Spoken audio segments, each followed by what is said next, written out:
the go live button because I'm not Oh, okay. 100%. Did I make all the settings right? Yeah. But all right, let's see. Screen cap. Zoom out. There we go. Perfect. I'll just give it a minute to update the stream Awesome. and then check with the chat. Chat, is the sound working? That is the key information.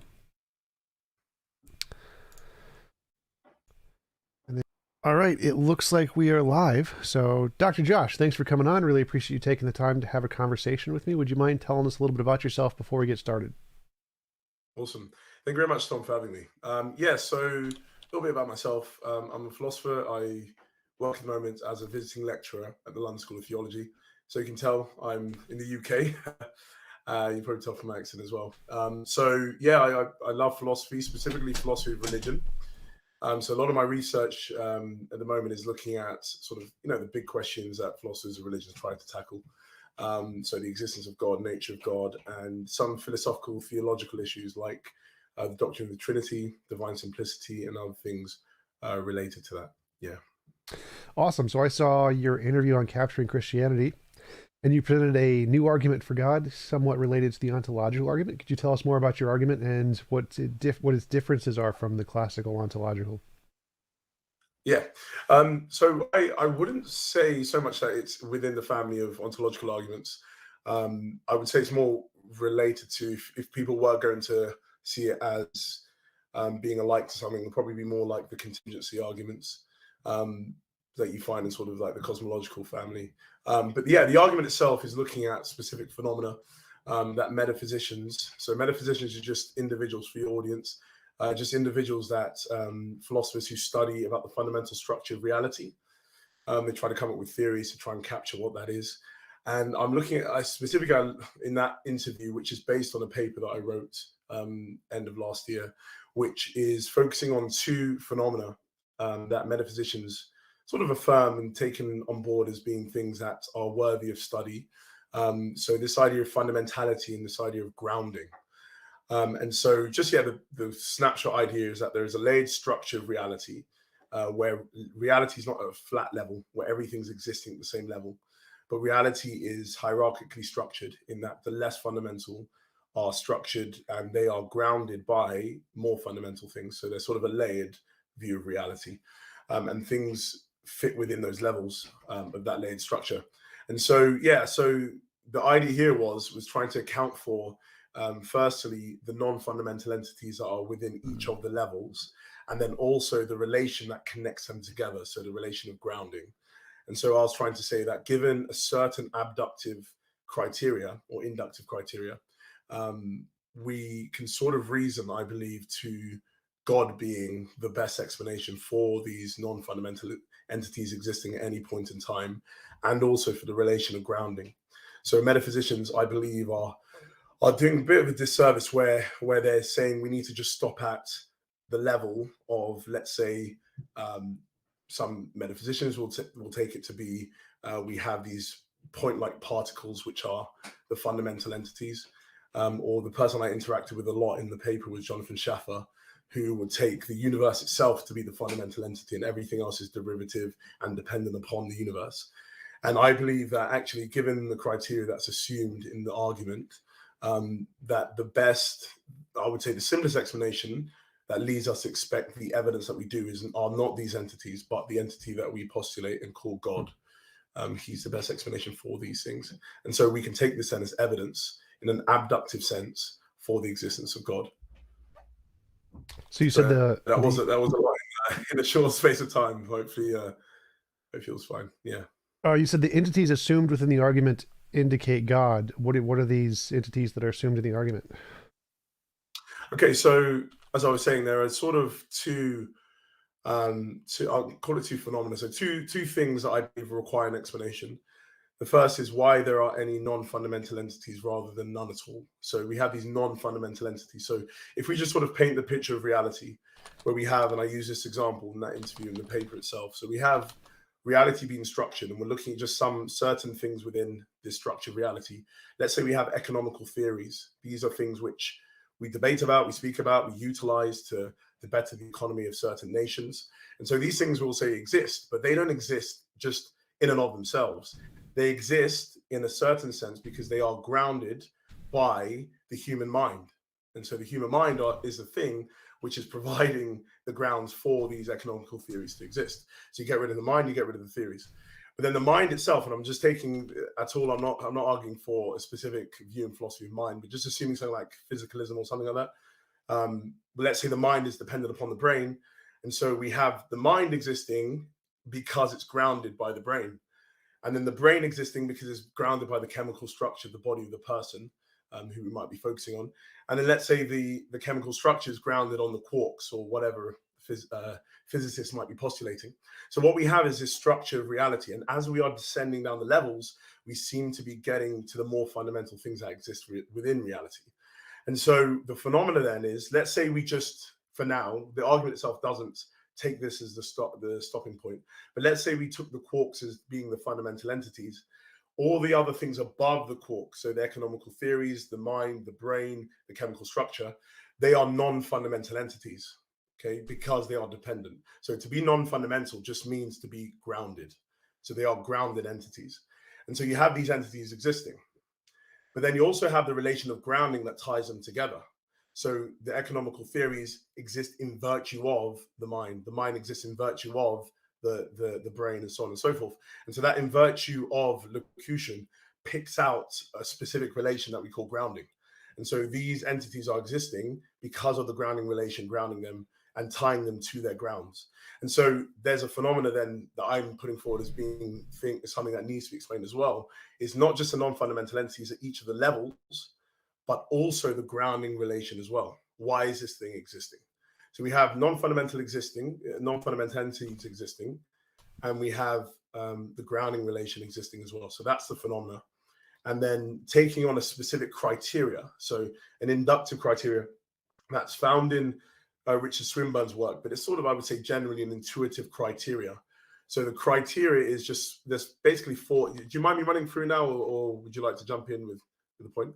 Okay, so yeah, with the criteria, so we have basically four components of this criteria. So the first component is the criterion of predictive power.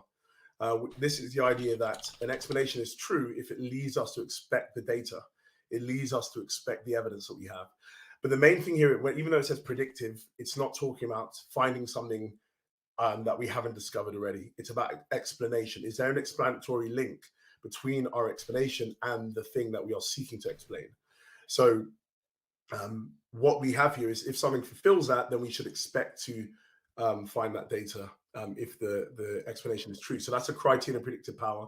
And then secondly, we have the criterion of background knowledge. That's the idea that the explanation, if it is to be taken as true, should mesh well with our other ideas and other theories in wider fields. So if we're postulating an entity, that entity should be something who is of the type of entities that are taken to exist in other areas. So if I'm bringing up an idea, for example, if I'm trying to come up with an explanation, so let's run through with just a silly explanation. So I hear a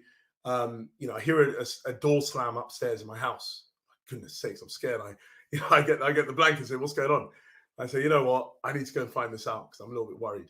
So I go upstairs and I open up my door. Also, I open up now because it's closed. I open up and I see that the window is open. It's quite windy. Now, what we would normally say is, well, if we're going with the criterion of predictive power, that let's say the entity that I'm postulating is the wind. Okay, the wind is the thing that did it. Well, by postulating the wind, it leads me to expect the door to be closed. But secondly, postulating the wind fits with the background knowledge because we take and we study about the wind in other areas outside of the explanation that I'm trying to put forward. But if I was to put for example, a ghost, or let's say a fairy, okay, a fairy that's trying to scare me, maybe a leprechaun or something, I don't know. So this thing is trying to scare me. It explains the data because it has predictive power. It leads me to expect the data. But we wouldn't say it's something that fits with our background knowledge because outside of this explanation and fictional works, other people are not theorizing about this. So it's not something I would say fits with our wider area of knowledge. But then you have the criterion of, so the third one is a criterion of scope. This is the idea that an explanation is more true if it's taken to be one that explains less. So the narrower the scope, the better. But when the only thing is that this specific one drops out of the analysis that I'm giving and the analysis that other metaphysicians would give, because we're trying to explain about all of non-fundamental reality and all of the relations of grounding that connect them. So every explanation you give, be it God or be it anything else, as Schaffer and other people do in the paper, the explanation is going to be extremely wide in scope. So that one is not so relevant if we're trying to go for fundamental explanations. And so then we have the fourth one, which is the criterion of simplicity. Now, the criterion of simplicity is broken into two sort of components, subcomponents, which is the criterion of quantitative simplicity and the criterion of qualitative simplicity. Quantitative simplicity is just the idea that a hypothesis is more true if it postulates the fewest number of entities. So again, if I have the wind, I just have one sort of physical thing doing something. Instead of if I said like there were 10 leprechauns that were trying to kill me, you're just postulating one entity. And so we're more open to take that as being a more true explanation. So the fewest number of entities is how you define quantitative simplicity. And then qualitative simplicity is that the entity should have the fewest number of properties and that should fall into the fewest number of kinds. So the fewer the kinds that the entities are instantiating and the fewest number of properties that's exemplifying, we'll take that again to be the more true. But there's a little difference between myself. So some people who are quite read up on philosophy of religion might say it's very similar to sort of Swinburne's approach. But there's something a bit different in that I take Jonathan Schaffer, who, again, I'm using his name a lot, but he's a very prominent, for your audience, he's a very prominent metaphysician, not a Christian, not a theist, an atheist, and doesn't really delve into theological issues. But he's very hot on this idea of grounding. And so he's very influential in sort of the development of the notion. But he also is quite hot on this idea of simplicity. And so he puts forward this idea called the laser, which is like a 21st century updated version of Occam's razor. So instead of the razor, you have the laser. And the laser basically says that we should have, and applying it, so Schaffer doesn't apply in the context I do, but I'm applying it to this. And it's basically saying that we should have the fewest number of fundamental entities, and we should have the fewest number of fundamental properties that are exemplified by that entity, and the fewest number of fundamental kinds that entity instantiates. And so what we have then is the idea about fundamentality. So it doesn't matter how many non-fundamental entities are. You can multiply as many as you want. Okay, it doesn't really matter, as the razor will normally have a problem. But what the laser says is actually at the base level of reality, the fewest number and the fewest kinds and properties of entities should be the thing that we are focusing on more. So it's about fundamentality. So just taking this sort of this, let's say, elevator slogan, a true fundamental explanation is one that I take to be the simplest explanation that fits with our background knowledge, that leads us to expect the data when otherwise it would not be expected. And so I believe when proper, arguments and analysis is given to it, that God, as I define him, because I do define him in sort of a unique way in the literature, but the way that I take God to be defined, he is a simplest entity that fits with our background knowledge, that leads us to expect the existence of the non-fundamental entities in our structure of reality. Could you say that again? So he's the... To say your criteria, that one sentence again, God is the simplest thing that leads to expect the data thing? Simplest, he's a simplest entity that fits with our background knowledge, that also leads us to expect the data. So the data being the relation of grounding and the non-fundamental entities, when otherwise, without his existence, we will not expect them to exist as well. So he is the sort of the explanatory stopping point in that structure. So if we were going down a level, we shouldn't stop at the quarks. If, let's say, we take the quarks, point particles, Schaffer's universe, that's not what the fundamental level is. They exist and we're affirming their existence, whatever it is. But we are not saying that we should stop there as that being the fundamental level, because I would say that you are able to basically park your car, your explanatory stopping point at the level where you cannot have an increase in the fulfillment of the criteria. So if you've come to the simplest entity that is fitting with our background knowledge, that leads us to expect all the other entities above that level, then that's the fundamental one. And This is not to say, though, that you could have, let's say, you could have something that's more simple than that level, but then what you might have is that there's a losing of another component. So you might have something that's more simple, but then it's not going to fit with our background knowledge. Or you might have something more simple or fitting with our background knowledge, but then it doesn't lead us to expect all the things to exist. So what I'm saying is once we have the fulfillment of those three components, we then have the level that we stop at. And I'm saying the level that we need to descend to is the level of God. So God is at that level, and he's the entity who explains all the other non-fundamental entities and the grounding relation as well. So that's sort of my argument in a nutshell, but there's sort of bits and pieces that need to be fleshed out. Yeah, that's sort of it. Yeah, That's you sort said of you it had in the a unique definition of God. What is your definition of God? Okay, yeah. So, I mean, the claim of theism is just the idea that there is a God, but I take God to be an omnipotence trope. So, it's a metaphysically simple omnipotence trope. So, what you might have a lot with sort of philosophers of religion, they will take God to be, let's say, spirit. So, for example, Swinburne would define him as an omnipresent spirit. I have others who are sort of saying maybe a perfect being. I have a problem with omnipresent spirits for background knowledge issues, and I have problems with perfect being because it's not that if you're taking that as your base level definition, it's quite ambiguous, specifically what perfection means. But the idea I've taken is that God is metaphysically simple. That means he lacks parts. So it's an affirmation of divine simplicity. So he's an entity that's metaphysically simple, lacks all parts. He's numerically identical to any attribution made of him. But he is also an omnipotence trope. Now, a trope, as you all know, and other of your audience, a trope is sort of this big idea of metaphysics that a lot of people have assumed. It's widespread. But what some of you might be scratching their head and saying, how could God be a trope? Aren't tropes particularized properties? Well, there was a development over the past few years. It was actually not development, it was a rediscovery of something. Because you had D.C. Williams in the middle of the 20th century who was sort of promoting this idea of tropes. And he was saying that this is the idea that of properties that we've had for a while, but he sort of reintroduced it into the literature. But then about 15 years ago, we had some other philosophers who realized that actually there are two types of tropes that Williams and others were focusing on. You have something called module tropes, and you have things called modifier tropes. Now, modifier tropes are just simply properties. They're properties in the real sense of the word. And the important thing about them is they are non-self-exemplifying. So they give a characteristic to their bearer, but they do not have what they give. And so you have sort of this idea of something just giving something, but not necessarily having it itself. But then module tropes, which is quite interesting, they are actually not properties, they are objects.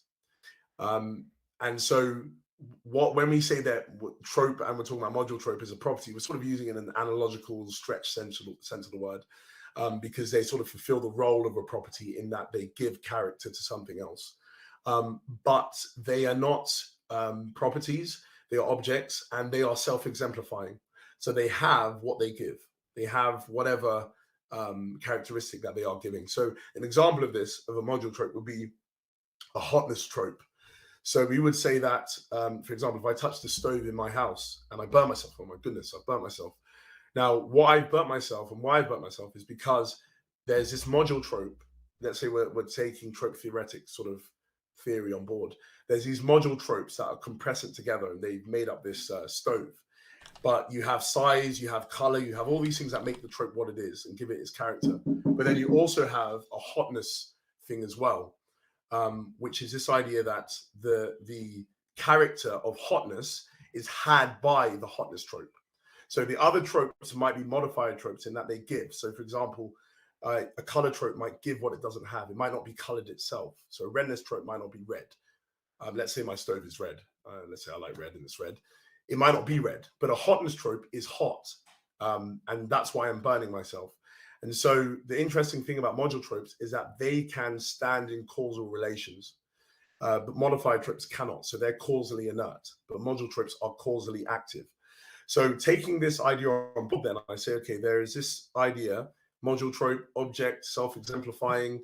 Also, interestingly, both tropes are simple. So they're taken to be metaphysically simple. They're not composed of things from other ontological categories. That's generally taken by trope theorists to be correct.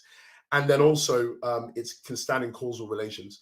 So then I take that and I say, well, that's how I'm defining God. God is a trope. He's a special kind of trope. He's an omnipotence trope. But this is still not a far off idea, because tropes are also module tropes are taken to be powers. So you might have this idea of, in a lot of sort of contemporary metaphysics, about this idea of powers. And tropes, a lot of time, philosophers who assume trope theoretic theory or the trope theoretic framework, they will take tropes to be powerful entities. So they manifest in certain ways and they have powers. And so what I take then is that God is a powerful trope, like any other trope. But the difference between him and other tropes is that he doesn't have limitations to his power. So other tropes might have limited power, but all you do is just shave off the limits for this specific power trope. So you have an omnipotence trope that's metaphysically simple, lacks all parts. And that's sort of the way that I take God. And also, I mean, I don't have to go through it now, but you can get all of the other divine attributes from omnipotence itself. So you can get omniscience, perfect goodness, and all these other things, perfect freedom. But I won't run through that now. So you have this one entity, this omnipotence trope, lacks parts, metaphysically simple. And that's the definition of God that I work with in this specific argument. Yeah. Okay, so my first question would be, based on your definition of God, none of those properties seem to fit our background knowledge. So in criteria you've presented, the predictive power, background knowledge, scope, and simplicity, it seems like all of those things you listed would be essentially synonymous with a unicorn or a leprechaun. None of these properties that you've listed of omnipotent tropes, metaphysically simple, numerically identical to any property, all of that seems, the no limitations kind of criteria, all of that seems to, none of that fits into the background knowledge we have. We have no basis to conclude any of those things are real properties other than things we've kind of arbitrarily asserted. So wouldn't that go against your criteria? Oh, no, not at all. It depends what you mean. So just breaking down what you're trying to say, just so I understand it correctly.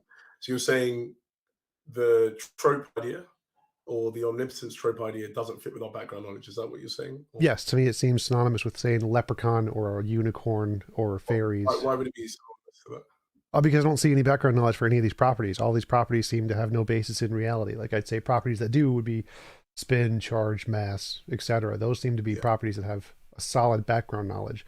But to posit a God who's omnipotent or metaphysically simple, all of those properties seem to be kind of asserting something like magic or unicorn, Santa. Yeah, but why would it? Because I mean, you have to walk through the definition and say how that specific element doesn't fit. So walking through it, you have tropes. So you've assumed an entity, and something just to qualify as well. And this is in the paper in a footnote, that when you're looking at background knowledge, we're looking at the type level, not the token level. And I think that could also be an issue that with the misunderstanding here. It's not the instance of the type which is wholly important for background knowledge. It's the type itself. So why we have problems with spirits and leprechauns and magical entities is because we don't have those types of entities being postulated in other areas. But you cannot limit the background knowledge criterion to the token level, because then you'll never have any new discoveries. So if I'm discovering, for example, we're trying to postulate why a certain planet is that we can see is acting in a certain way. Maybe there's a gravitational pull of another planet. And so we postulate another planet. Now, why we're postulating another planet and not just some random spiritual, let's say magical entity, is because the type of entity planet is something we already accept to be things that can exist or do exist. But then the instance itself, you cannot say that because you don't know how that planet is going to be like. You don't know how the planet's going to be operating like, given that it might be in a different galaxy where there might be different operations when it comes to that planet. So the instance is not so important, it's the type. So what we have then is the postulation of of a type, which is widely accepted. Like I said, trope theories or the entity that I'm postulating, which is a trope, is something which is widely accepted. So what you've done is that you've just looked at a specific instance and said, but this instance doesn't fit with the other instances that we normally take to exist. That's not a problem. We look at the type level, and that's how we set the background knowledge, not the token level. Well, for me, this is a pretty big problem. Whether or not it's widely accepted or not really doesn't make a difference to me. Like unicorns and fairies were widely accepted at one point. My question would be is there any empirical evidence of this thing? I'd say no. I'd say there's equivalent background knowledge of omnipotence or omnipotent trope, metaphysically simple, as there is for unicorn or magic or Harry Potter. So I don't see any reason to think those exist, because none of those are accepted in physics. Like physics, this doesn't exist. None of those properties exist in physics. So I'd say they aren't widely accepted in any of the relevant fields, as opposed to something like quantum fields. Quantum fields, very widely accepted. Those, I think, would be something that would fit our background knowledge and would qualify as a much better ground of everything else than any of these properties you've asserted, because to me, that seems to have predictive power, explains everything we see. It has background knowledge, an incredible amount of background knowledge, novel testable predictions. It seems to have much better scope and is far simpler in my definition. So it seems like you're postulating. Sorry, I just lost it. quantum fields. Sorry, say that again. Quantum fields. Okay, so just walking through the criteria. So why does it lead us to expect the data? So specifically the data being grounding relations and non-fundamental entities. Why does it do that? Because it predicts everything, string theory. No, but you can't just say it predicts everything. I'm asking about the specific phenomenon itself. So how does it lead us to expect there to be a grounding relation, not a different type of relation? Why does it expect us there to be non-fundamental entities as well that are connected in that specific way? So we've got to look specifically at the data, not just saying it predicts everything. I want it to predict that for this argument. So you need to predict that specific phenomena. Right. So the non-fundamental thing is that objects like particles are a result of interaction fields. So the fact that there are this fundamental thing of fields that creates the other things that are grounded from it is follows from the theory itself. So the grounding relation thing is easy. And what was the other one? Sorry, hold on. Just hold on. Just backwards. So what phenomena are you looking at? Is it you're saying the non-fundamental entities? Yes, the non-fundamental entities is explained by interactions in the field which generate things like particles and stuff. Okay. So why would it do that? I'm saying just as you it's part of its nature. Sorry? Part of its nature. Yeah, okay, but why? I mean, I need to understand why it's part of its nature. What principles operative? Why would it lead it to me to expect all of the the non-fundamental entities, by the way, is not just saying what's within our planet or our universe. It could be any non-fundamental entity that's existing, or that possibly could be existing. It depends, obviously, your view of modality, but it's talking about non-fundamental entities, not just within our physical universe, whatever there is. So why should it lead me to expect that? I'm not sure I understand your question here. So given the nature of quantum fields, they literally explain all of the data we see. They say what would generate everything we see in the relations that we see. Well, quantum fields would. If they exist in this way, given string theory, then our universe would be one of many universes that is a result of these fields existing in this way. Okay. So it posits it has this nature. If it has this nature, we expect to see the result that we do see. So given the predictive power analysis, it explains all of the things we see. Okay. And to what level of explanation? So is it entailment? Is it to a high level? Just to understand. We could arbitrarily state it to any level we want. We can just entail it into the nature, which I think is what most of these it's quite important for the analysis. So is it that it entails the data? So given that there are these things, there necessarily will be these other things, or is it that it's not so in that way? Well, like in any theory, you can change that and just make it arbitrarily and just say it's one or the other. It doesn't actually change anything. There needs to be reasoning behind it. So what's the reasoning behind? I'm saying just whichever one you're picking, if it is entailment, there needs to be reasoning behind it. So what's the reasoning behind whatever entity that you're postulating, so the fields, them logically entailing all the other non-fundamental entities that they are? Well, I'm not sure what you mean by reasoning here, because the reasoning seems to be just something I think that theists are just making up. I don't think you need that at all. It's not theists. So, I mean, this is just a general inductive criteria that can be employed in any way for any explanatory sort of factor that you're looking at. So it's not just theists. So I think it's not fair just to say that theists are doing that. Let's look at the predictive power, because when you're assessing explanations, and if they're very similar, how you're going to be able to choose between them is how well they fulfill the criteria. So if there's one that entails the data and there's one that doesn't entail the data, then that's going to be a big distinguishing factor between them. If there's one that's less simple than the other, if there's one that fits with the background knowledge less than the other. And so it's not just saying, okay, whatever one you want. I'm saying, give me the reasoning behind it. So I'll give you an example for the theist one, which was in the argument. So you have God being defined as a being who can do any, so he's an omnipotence trope, like I said. And from that, you get him performing any best action if there is one, taking the diffusiveness principle, which is a principle found throughout History, it's not at the moment very in vogue, I would say, but that doesn't necessarily mean it's been refuted. But it's something that's been found widely. So yeah, diffusive principle is the idea that goodness is diffusive of itself, which seems to be intuitive. So if we have goodness being diffusive of itself, existence being a good thing, and God being a being that performs the best action if there is one, then it seems to be the case that his existence will logically entail other things existing as well. And there's not a limit to what those other things would be. So you can then say we expect there to be all these other non-fundamental entities, given that non-fundamental entity is just an entity that's grounded. Secondly, we can also expect the entailment of the grounding relation, because given that there are these non-fundamental entities, there will be a connection between God and these non-fundamental entities that are postulated. So then you will say, what type of relation is it? Well, it's a synchronic relation in that this entity is, let's say, sustaining them in existence. And so we take it to be a grounding relation, a relation that they are existing in virtue of God. And so what you have is an entailment indirectly of the grounding relation, directly of the non-fundamental entities, indirectly of the grounding relation.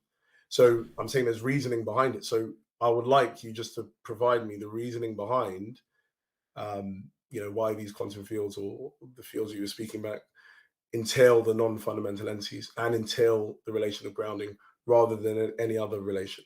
Right. So my interpretation of what you just said is that you've made up a property called the goodness property, and this goodness property is kind of like the anthropic principle, and it explains all the data we see. And I can just make up a property and say there's the wiggly wobbly property, and this is within the quantum field, and the wiggly wobbly property entails all of these grounding relations. And that would seem to be equivalent to what you've done with goodness, where there's no evidence of this goodness property. It just seems to be something people have made up to fit their epistemic hypothesis. Like, you just use this property to try and answer the question of the grounding, whereas it doesn't seem to do that. It just seems to be you just made up a property to try and answer a question that you deem important. So I don't see, like, the goodness property in and of itself doesn't seem to fit the background knowledge. Like all the things you said about goodness and how God would create other things, that doesn't seem to be implied. Even if there was a goodness property, that wouldn't necessarily follow from the goodness property, or that he would create beings. Sorry for interrupting you. Sorry for no problem. Just two things. Just firstly, I mean, you're talking about the diffusive principle. Is that when you say goodness property? Is that what you're referring to? Why are you saying the diffusive? Well, I think what's the goodness property? Well, the diffusive principle will probably be a larger concept. I'm specifically referring to you using goodness to explain how the goodness in God entails explanations of the grounding principle and the contingent objects thing. Well, it follows. Yeah, sorry. I don't think it follows. Like, it seems to be an arbitrary assertion that it follows, and it would be no different from me saying the wiggly wobbly principle. It follows from the wiggly wobbly principle that grounding and contingent things exist. It doesn't seem to be. There's no connection between those two things. There seems to be like an arbitrary assertion. Okay. So I mean, I definitely would not see that it's been the case. And first reason is, like I said, there's a principle in play here. So first, you'll need to explain about the diffusive principle just being ad hoc and brought in to explain the theological case. When the diffusive principle is a general principle that's been widely accepted in the past, you find in Plato, you find in Bonaventure and other medieval scholastics, and you find in some contemporary philosophers as well. So it's a principle that's been there. So I didn't come up with it. So it's definitely something that and wasn't brought up for a theological sort of issue as well. So anyway, so we have diffusive principle being there. So that's the first thing that you're saying needs. I brought up in an ad hoc way, but let's see. I don't really believe that's the case. And then secondly, how the goodness of God leads to this is from an entailment of him being omnipotent. So as I define God as an omnipotence trope, he's a trope that can perform any logically possible action.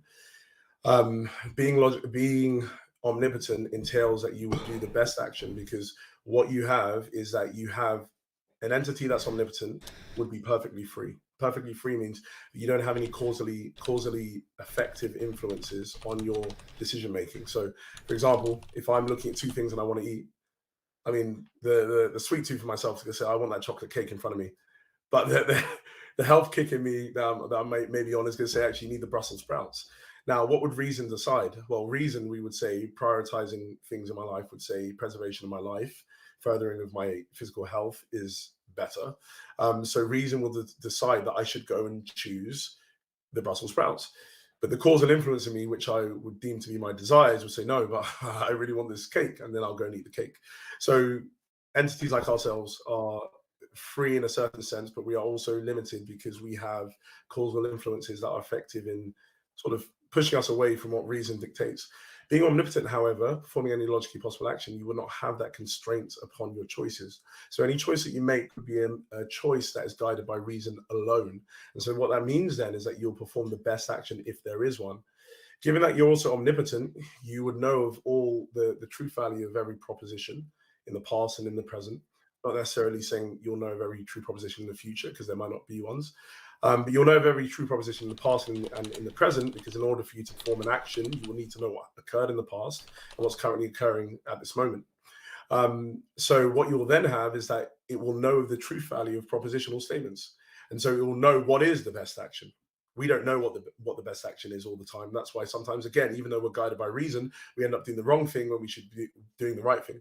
But essentially, being omnipotent will not have causal influences, so it will only be guided by reason. It will know the truth value of every proposition, so it will also know what's actually the best action, if there is one, or the equal best action, or just a good action. And then it will be guided in that way to perform that action. So what you then have is then taking existence to be a good thing. So something existing being a good thing, it will then be led to go and bring about this thing existing because it's a good thing. And so it wouldn't have any causal influences that would be pushing it away from doing that. So it will just logically entail, inevitably, that it will go and do that thing of bringing about good things. So bringing things into existence. So I'm not understanding then how there won't be non-fundamental entities in that way, because that wasn't just a postulation. It was stemming from the definition of God as omnipotent and then leading into the data that we see.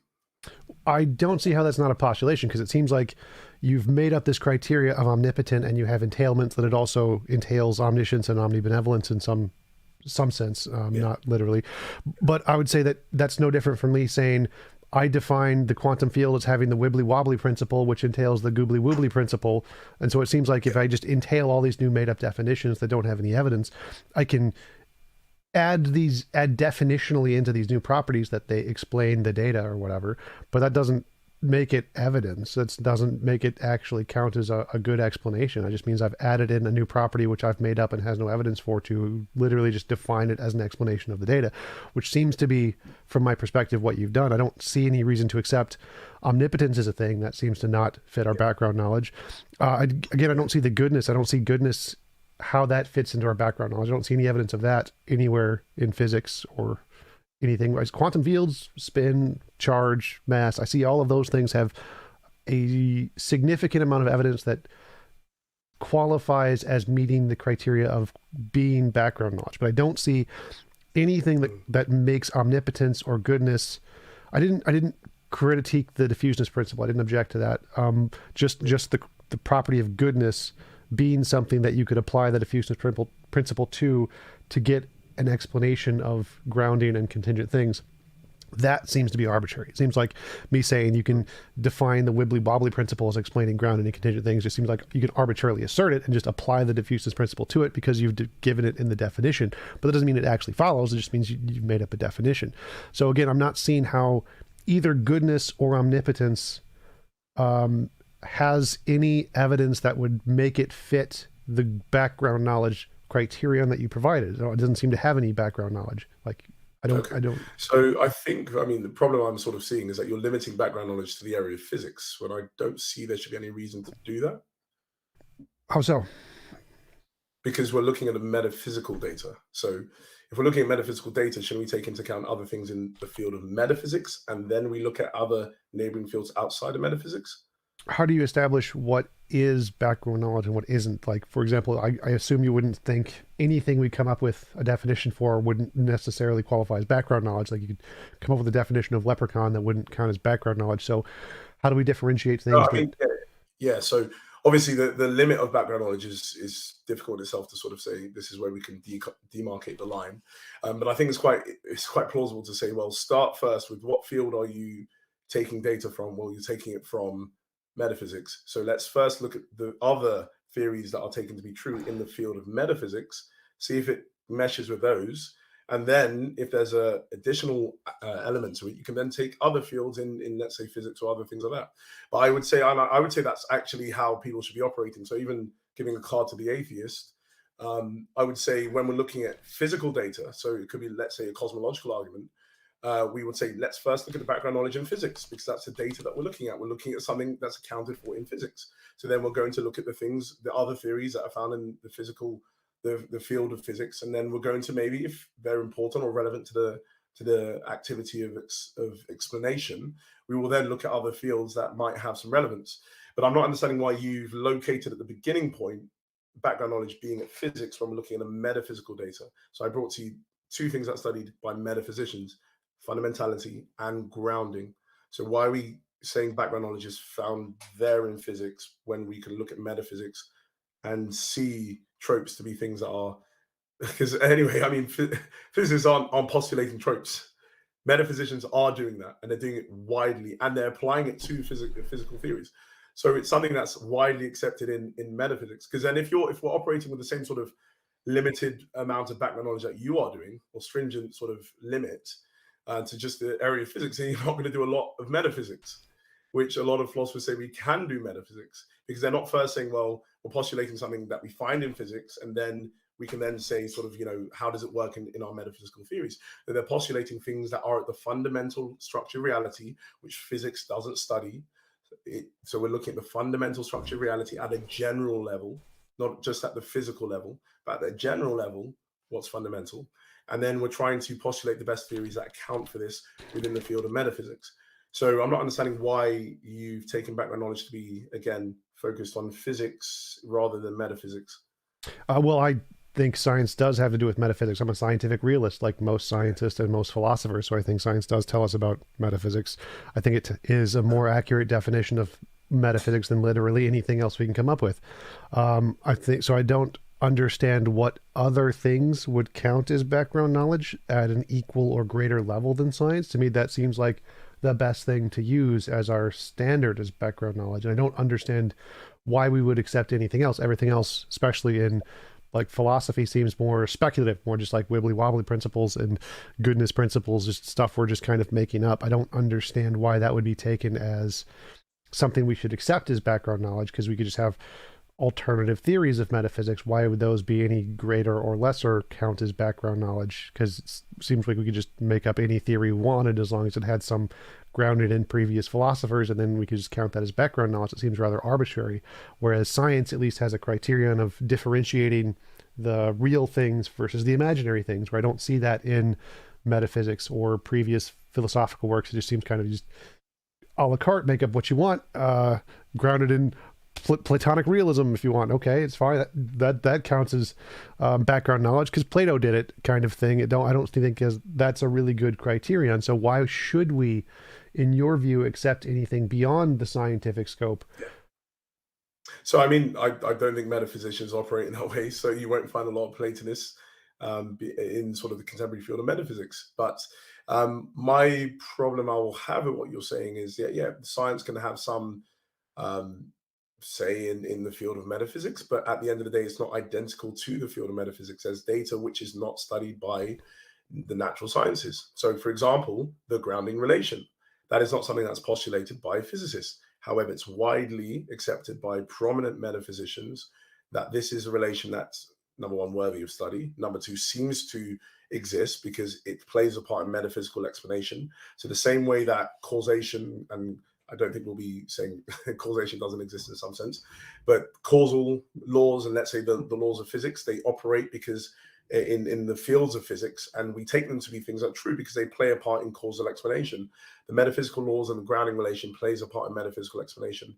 And it seems to be the case that if you do not postulate something like grounding, you are not going to have a lot of paradigm examples being explained away, because so a lot of metaphysicians, just for the audience, they'll start with, we seem to have these paradigm examples in reality. So, for example, something like simple as Socrates and his singleton set. What's the relation between Socrates and singleton set? Well, it seems to be the case that there must be some relation to them, but it's an asymmetric relation. Socrates explains the set that he's a singleton of, and it's not the other way around. And what best captures that is this relation of grounding. So grounding seems to be something that is postulated to exist in reality. It is something. And so we're taking metaphysical data, which is not studied in science. But if I'm taking your specific way of doing philosophy and metaphysics, then we shouldn't even look at the grounding relation, because it's not going to pop up in any scientific theory. So again, I think you're limiting metaphysics to just one area of or one interpretation of metaphysical sort of theorizing, when the contemporary metaphysicians who are working, this has nothing to do with theology or theism, they are working in the field of contemporary metaphysics, wouldn't take your approach. So for example, E.J. Lowe, who passed away in 2012, very prominent metaphysician in various areas, and nothing to do with theology. I think he had one thing on the ontological argument, but it was like a side project, so don't count him away for that. But yeah, so he would define, and a lot of people follow him in defining, that actually metaphysics, because it's a study of fundamental structure of reality as a whole, it is the thing which science itself is dependent upon, because science is studying reality, but it's studying a certain part of reality, which is physical reality. But what we have here is there needs to be metaphysical theories that are in place in order for science to work. So for example, if you look at truth maker theory, or theories of truth itself, like correspondence theory of truth, those are things which are metaphysical things that we are theorizing about, which are then assumed within a scientific context to then operate. And so what I'm trying to say to you is that we have data and we have theories that metaphysicians have in their field. Physics might have a part to play in that specific theoretical role, but it's not going to be identical to the study of metaphysics. So when we're saying fit with our background knowledge, I'm still don't feel I've had an answer, because I feel you're making a lot of assertions as well. I've given you reasoning from omnipotence to perfect freedom to goodness, then to giving the diffusive principle the existence of the non-fundamental entities. So in that chain of entailment, being omnipotent, being perfectly free, then being perfectly good, where is the break in the chain? That there's a problem there. Because I would say the wiggly, I don't know what you called it, the wiggly wobbly or field, I don't know what you called it.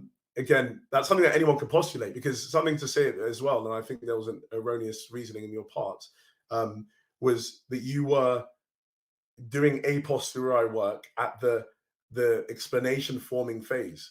The explanation forming phase is an a priori task. So we first have these explanations. So I'm putting forward this idea of God, an omnipotence trope. I'm then going to test it. So this is the a posteriori sort of part of the explanatory task. I'm then going to test it according to the criteria to see then if it fits with our background knowledge, leads us to expect the data is simple and all those sort of things. So I'm not understanding why, because you can postulate this wiggly wobbly principle, postulate it, but then you'll need to show me why this wiggly wobbly principle, even though it can lead us to expect the data, because it will, why it then does fit with background knowledge being the wider field of metaphysics and not just the field of physics, and then it being simple quantitatively and qualitatively. So you'll need to walk through each of the criterions to show me where there's a better fit and where the ad hoc reasoning in my part is, when I've shown that freedom, goodness, and then the entailment of the non-fundamental entities of grounding relation follow from the omnipotence trope. Right. And so my argument would be is that for something to qualify as background knowledge, we need some criteria to differentiate. Yeah. Does it correspond to reality, the truth theory, or is it just something we've made up? Can you differentiate imagination from reality? And if you don't have that, then it's just arbitrary. Anybody can just make something up. There's no difference. And so I would say that the way to do that is science. Science has a way to differentiate imagination from reality. I don't see any reliable way to do that in metaphysics at all. I like, if I'm talking about the fundamental nature of reality, I'm talking about physics. That's literally all physics does. What is the fundamental nature of reality? And so even though I agree that there are things that are prior to physics that we haven't discovered yet, like causation, grounding, whatever, I would say that the only thing that qualifies as a good explanation of what those are is what the most fundamental thing we know about in physics is, fields. So we could say, if there is causation, what is causation? It's probably an interaction between the fields. That's probably what it is. You can't go any baser than that. We can't posit anything that is more fundamental than the most fundamental thing we know about in physics, because that's the only thing we have reason to believe is actually real. Everything else is just speculation. And so from my position, for it to count as background knowledge, we need to have that additional metric of this can be differentiated between imagination and reality, and novel testable predictions in science does that. I also wanted to mention, I disagree with the was it the predictive power scope? I would always consider that to be post hoc in the way you've presented it, where it's just explaining the data as we see it. It's anthropic principle. Everything does that necessarily. So in order to count just as to understand it correctly, can I just understand what criteria were you talking about? You said predict, scope and predictive. You brought predictive them power. together. What? So Predictive power, sorry. Okay. So predictive What was your power issue? leads us to expect the data. Like if I say there's a gold brick in my basement, and if a magic leprechaun exists who likes to create gold bricks, well, that would explain the data. But that's not very good explanation, I would say. If you want to say that's a good explanation, you need to predict something in the future that we don't know about yet. If there is a magic leprechaun in my basement and I give him a cookie, then he will create a gold brick, and then I give him a cookie, and if a gold brick appears, then that's good. That's good predictive power. I'm happy with that. But just being able to post hoc explain the data, I don't think that matters at all. Everybody can do that. You should make up whatever So it definition you doesn't want. matter. So if I'm in a court of law and I'm trying to understand who killed someone, and I put forward an explanation of David is the one who had the knife, we saw, his blood and all these sort of things were on the knife, and all these sort of CCTV camera footage found David. That's talking about something in the past, evidence that we collected in the past. Yeah, But this would then only apply to can't new operate that things. way. Well, Sorry. right. So this would only apply to things that we don't have like empirical evidence for. If we have empirical evidence, that's background knowledge. So like David had a knife when it was on CCTV footage, totally fine. But if you went into a courtroom and said there's a magic leprechaun who stabbed David, you're going to get thrown out of the courtroom. Like, nope, Yeah, there's no precedent for that. Yeah, but I mean, you keep on saying something you said before. Sorry, that I wanted to say. So you're saying a good explanation about the leprechaun in the basement, and then this one now. But you're not defining what a good explanation is, because a good explanation is, yeah, you can put forward. And I think you are. I think there's problems with what you're saying about you can draw line. I don't know where you're demarcating the line between something being a good predictive explanation because it explains the data that we have, and one that's leading us to expect things in the future that we find. Because again, I was saying to you that we do utilize that all the time to explain things. But where your problem would be is because, yes, why we would throw that out to the court and why we would not postulate the leprechaun in the thing is because it doesn't fulfill the other criteria.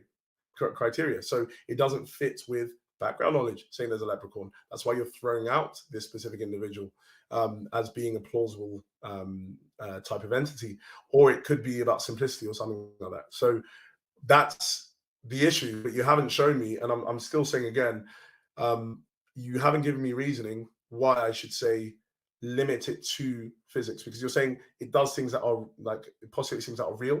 So would you tell me then that tropes aren't real because physics are not postulating that? So metaphysicians don't take tropes to be real. I would say the concepts in metaphysics, like tropes, grounding, causality, are abstract concepts that, if they exist, would correspond to some physical entity like a field. And so how does tropes do that? No idea. I'd say it's probably some kind of a field. If it exists, it's some kind of a field, and that's the best explanation. You can't make that assertion without actually showing how that's the case. So it's again, that's a basis assertion. So tropes are taken to be things which are taken to be real. So using your terminology, real, because they have explanatory value, because they play a role, for example, in causation. Tropes are a better explanation than universals because they can stand in causal relations. So if I see a yellow flower, why I'm seeing that yellow flower is because that yellow flower has a particularized trope or particularized property or a trope, which is a bearer of which we then are standing in a causal relation with. But universals are not taken to be things which are causally active, and so that's why we will not say that we would postulate universals to do any wrong in reality. And so why philosophers take tropes is because they have theoretical value, not because they're found in the field of physics. So you're making the assertion, unless you can show me how tropes fit or do not fit with, because you're saying that they will more than likely fit with something in physics. You need to show that to be the case, because I haven't made assertions without trying at least to show how it's been the case. You can try to you say my reasoning's flawed, but I'm not making just an assertion and saying, well, it must be like that. I don't think why that should be the case. So we have tropes being things that are postulated by philosophers widely, and that's not studying the field of physics. And I was just really trying to understand why I should take then your criteria of background knowledge, because then that should just get rid of tropes and other things that philosophers are postulating. Well, it would get rid of them as independent entities, that's for sure. So I would say that because the vast majority of human things that we come up with within our head are purely imaginary and don't exist, the default thing is anything that has been come up with by human imagination is imaginary and does not exist. And the things that we know are beyond just our imagination are physics, the science. The science has a good reason to believe this is something that is true and exists independent of our imagination. And so these abstract criterion like grounding, tropes, causality, it seems just a priori, or technically a posteriori because of our knowledge of how imagination works, that these are probably just abstract criteria that would have to correspond to some existing thing, and our concepts probably don't do that. They don't exist on their own. There's probably something, if these ideas do describe something, it's going to be some field in reality, because that's the best evidence we have. And so my evidence would be, to answer your question, is that because most of the things humans make up are purely imaginary and don't describe anything, then it's most likely to include, if it doesn't have any independent evidence that it is a real thing, it's probably just a made up thing, just like all the other made up things. Yeah, but it does have independent evidence. It just might not be found in the field of physics. So my problem was trying to say, can you please just show me Yep. how these things which are taken by contemporary metaphysicians to be things which are real, using the terminology real, but they're not found in the field of contemporary physics. So my problem is that you're just saying that it must be like that. But what is, I mean, you're saying it's going to be like that because of the success of science or physics. It's going to be like that, that we'll find some correlation between these entities. But at the moment we haven't. And philosophers are still postulating them to be real. So is your criteria then correct? Yes, because all the things we have confirmed have only been confirmed in science, and there's no other domain, as far as I know of, that has ever been confirmed. But I would say that, like, Yeah. the reason I think that is because, like, to go with your courtroom example, my epistemic grounding here would be is that for something to count as background knowledge, it needs to make novel predictions. You got to be like, if you're going to posit anything that doesn't already have or hasn't already made novel predictions in the past, you need to make new novel predictions about the future, things we don't know yet. Like, if I give a cookie to a leprechaun, he generates a gold brick. New stuff. Just the ability to post hoc explain the data doesn't give us anything, because that's just problem of underdetermination. Literally anyone can do that. You can explain all of the data with infinitely many hypotheses. Just doesn't accomplish anything. So in order to evaluate the better theory, you need to be able to predict something new. And then if it can predict something new and gets it right consistently, well, then it counts as, well, now we have this theory is now background knowledge because it's successful. It's done something to... Hold on. I think you've misunderstood the criteria. So you're Well, I think bringing I'm two... disagreeing with you on what No, your I'm saying you're definition bringing of them. components together. So you have something having explanatory value, which everyone would agree anyone could come up with anything. So the leprechaun idea could, like I said to you, even when we were walking through this, I said, if I'm upstairs, which one is going to be the explanation? Is it the ghost or is it the wind? The ghost explains the door being closed. If there is a ghost that wants to kill me, it might want to scare me before it does that. And so it explains the data. So you have something having explanatory value, which is an independent criterion. Then you have fit with background knowledge. But you were just saying to me that fit with background knowledge is its predictability in the future and its explanatory worth. So for me, it seems to be that you brought these two things together when they are to be held independently. Because first you need to, because if I'm so walk through that example of the wind and the ghost. Well, remember, you said in predictive power it does not include future predictions. It's just explaining the past data, right? No, it doesn't have to. So yeah, Right. the main idea is about its explanatory value. So the explanatory value of something in the past, my door being closed, the wind and the spirit. Well, we're going with the wind here, but why do we do that? Because they both explain the data. Well, the reason is because we don't accept spirits within our background knowledge. But then how can that be the case when there should be, because if I was going with you, the spirit could predict things in the future. So anytime that, oh, another door hits, oh, that's the spirit. Oh, another door hit, that's the spirit. Maybe there's going to be a door that hits there, and that's the spirit. So, for That would example, if I not fit in my... So mine is novel predictions. You have to predict something we don't expect yet. Like, if you could predict the doors closing with a high degree of accuracy with the spirit hypothesis, yes, I would count that as a novel prediction. But I would say that the background knowledge, for anything to count as background knowledge, you need that other aspect of the predictive novel power of predicting new things we don't know yet. And if it can do that successfully, then it fits into the category of background knowledge. how is that how people operate? Because if we are discovering other entities, and we're putting forward, and we don't know the entity yet, but we're postulating the existence of something, we then are going to look at other areas where there are entities that are similar to it. So we will say, okay, there's this entity in this field, there's this entity in this field. Okay, postulating this entity meshes well with these other things. I don't understand how predictability has anything to do with that. Predictability doesn't play a part there. So even if you want to add prediction to to the first. I think the best thing for you would be to add predictability to the first criterion, because if you put it in the background knowledge, then there might be many things that explain things that happened in the past, but they're not going to explain things that happen in the future. So, for example, they don't exist anymore, something like that. So you postulate an entity that explains something in the past, but it doesn't necessarily explain something in the future. So if we have an individual who went and killed someone, and all the evidence points to this individual, okay, but let's say we have his name, we don't know what he physically looks like, so we don't have physical evidence of him, but we have some sort of evidence that points towards this individual over the other individuals. We would say that his postulating his existence explains that specific thing happening. But then let's hear, oh, this person killed himself.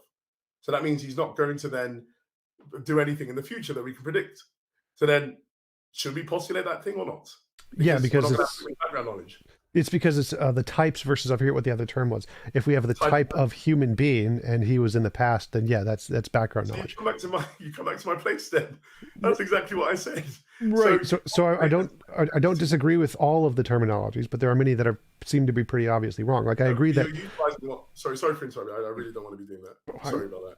Yeah, I was just saying, but you're literally doing that. So you are utilizing what I said in the past.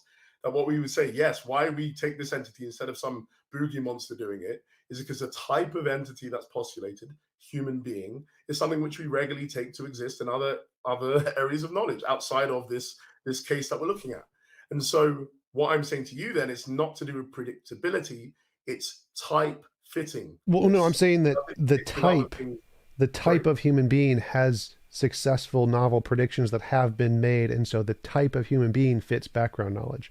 Therefore, saying that Bob killed someone and then killed himself is fine because that's already in our background knowledge. So I would say background knowledge is things that we have previous empirical novel predictions for. So dogs, people, horses, whatever. If you say I saw a dog, that's reasonable to believe it has background knowledge because the category, the type of dogs had successfully made testable predictions in the past, so it's in their background knowledge. If you said I saw a unicorn, there's no empirical data of unicorns, that would not fit our background knowledge. So that would not, even if you could use it to explain your phenomenon of what you experienced, would not be a good explanation. This is the same way it works in a courtroom. If it has empirical data in the past, it has precedent. And if it doesn't, then it's thrown out of a courtroom. So in the case of any hypothesis, if it already has an empirical scientific basis, it has background knowledge. If it doesn't have background knowledge.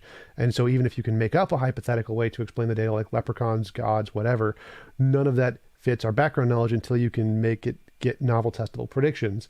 And then if you can get it to make novel testable predictions, then it can fit our background knowledge and you can use it as a hypothesis. But until it does that, it always seems to fail the background knowledge test. So if you're postulating an entity who, let's say, we don't have a lot of data about the type of entity doing things that lead us to expect novel things to be happening in the future, we shouldn't postulate that entity. We can postulate it as a hypothesis, but we wouldn't be reasonable to believe until it can confirm the future things.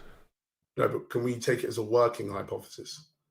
It depends what you mean by working hypothesis. Like so a hypothesis, I think you can make up a hypothesis for anything you want. No, it's an explanation that we're working with because it's the best explanation at the moment. Can you do that or not? I don't think so. I don't think it can be the best explanation if it's just a working hypothesis in that sense, because as we both mentioned, you can just make up any hypothesis to explain the data. So I don't think it can be the best hypothesis until you get the novel predictions that are confirmed. The best hypothesis that we have available. So, I mean, if we had limited physics, for example, with your sort of viewpoint, if you had limited physics on a matter, but we had loads of, explanations from, let's say, the theological realm about something, but we have limited physical data about this entity that we're postulating, would we favor the limited case or would we favor the one that's more wider, the wider case that you find in the theological realm? I'm not sure I'm understanding your question there. So what I'm trying to say to you is, my problem is that you are, I think, changing what the understanding of background knowledge is, because background knowledge is literally that simple, just to say, does this type of entity fit with other entities that we postulate and theorize about in other areas of knowledge? That's literally that simple. But now you've added another component, which normally isn't taken to be fitting with background knowledge, that also it shouldn't just fit, but it needs to have predictions in order for us to take it on board as something meshing with our background knowledge. So what I'm trying to say to you is, if that's the case, then you open up a lot of can of worms, because you could have spirits, for example, who are defined in a certain way to make literally predictions, but the predictions are better explained by the nature, by the natural case. So, for example, let's say I have all my windows open, and one case was my door hitting, closing. Another case was my cupboard door closing, or something else falling off. Now, I could say, look, there's a, this, my explanation works because it explains my door slamming. My explanation also works because, look, didn't I bet my book, or my porcelain vase, which is on the edge, is going to fall over in a few minutes. I know it's going to, and then it falls over. And I say, look, the spirit did it there. Wouldn't that be predictability? But you would obviously say, but sorry, we have the wind being able to also explain that. The wind explains this. The wind explains it also happening there. But why we're taking the wind as the explanation and not the spirit or the leprechaun or whatever is because something like the phenomenon of wind fits a lot better with other things that we are theorizing with. Because the problem is, if you're going with your thoughts, the leprechaun does have predictability. But why we're not favoring it over the other one is because of meshing with other things in wider areas. That's why we just throw it out.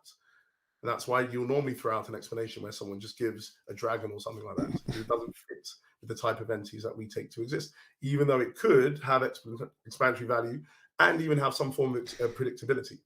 Or I'm pretty sure I agree with like everything you said there. Yeah, we prefer the wind because you're not predicting anything new. There's nothing novel about saying the wind will cause a door to close. So like if you could predict, I didn't say the wind will cause a door to close. I didn't say that. I said the leprechaun will. So right. I apologize. Yeah, so that is a novel the door will prediction. close. The door will close. There's nothing novel about saying the door will close. Doors close all the time. That's a very common phenomenon. It's like predicting the sun will rise tomorrow. What? Yeah. Oh, so like if I said I believe in the leprechaun, if the leprechaun exists, the sun will rise tomorrow. That's not a novel prediction. You're predicting something we already know about. If there's some phenomenon that you're predicting that's a very common phenomenon that's already explained, that's not a novel prediction. For it to be a novel prediction, you have to predict something we don't know about yet, something that's not already explained by other data.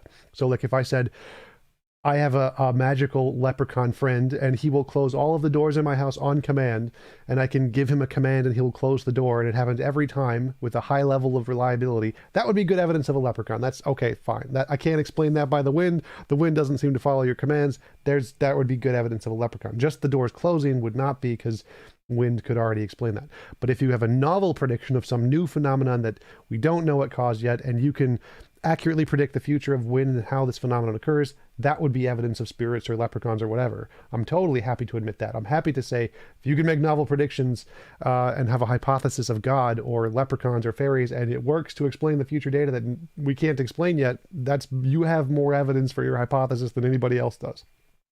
But I don't see this as a problem. So like, I think I don't know maybe what we're arguing about, but so yeah, just drawing the argument back, because I think we went off. So we have the criteria there. You said predictive power. You have a few problems with that because you think it needs to have predictability, or you were saying the background knowledge has to have that.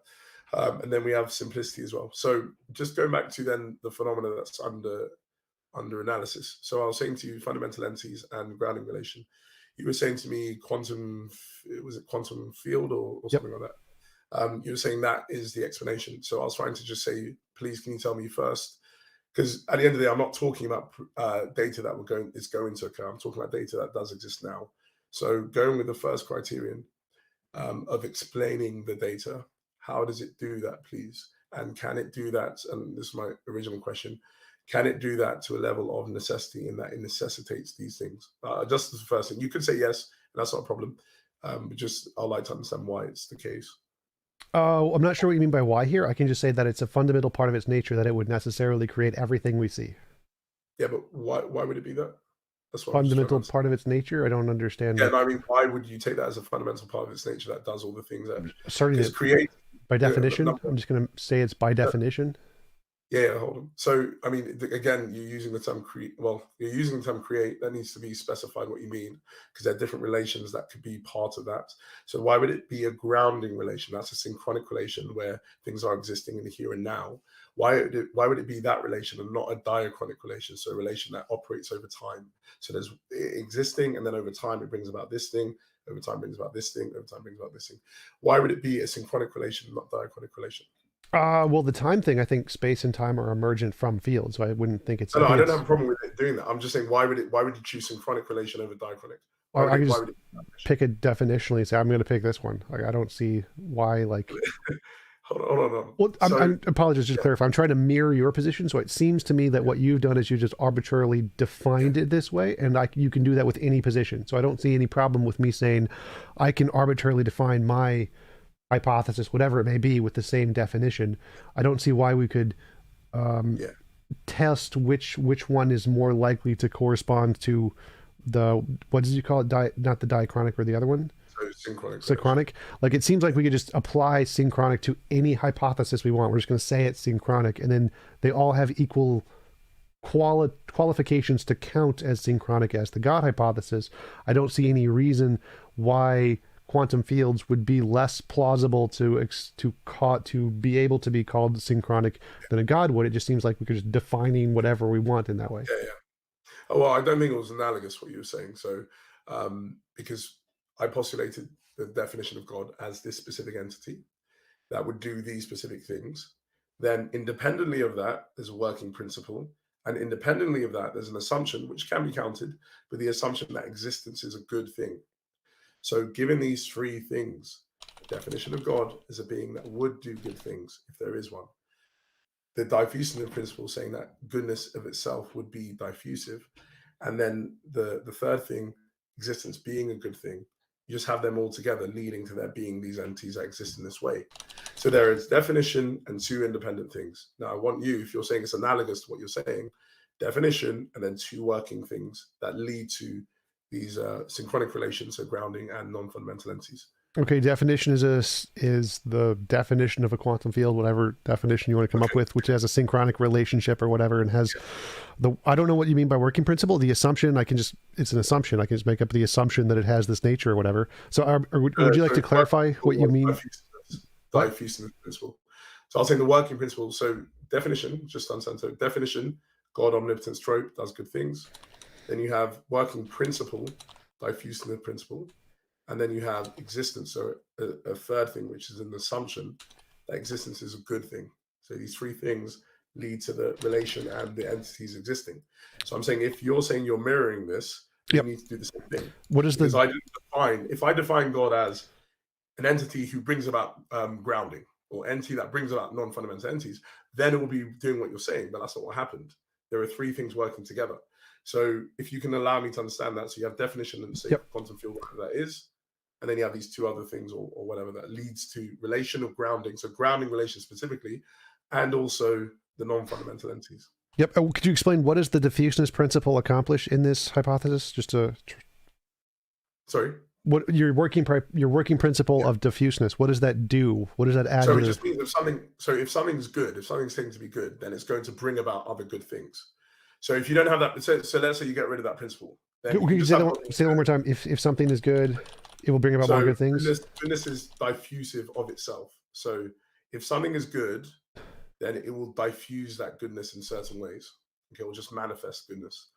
So if you just have, let's say, God, and you don't have that principle, then you can have a God who would do good things, and you can have good, let's say, existence being a good thing, but you don't have the idea that it will inevitably do good things. So it could just be having the character being a good person, but not actually bringing about good things around itself. So the principle is just basically saying, well, from giving this principle, there is an entailment then that given that this entity is good, it will then bring about good things, which will include existence of other things. And so what I was trying to say to you with your sort of mirroring of this, you'll then have to show quantum fields, whatever the quantum fields are, then some reason why the quantum fields would be active in this specific way to bring about non-fundamental entities and the relation of grounding with them as well. And not another relation or not another sort of thing. Yeah.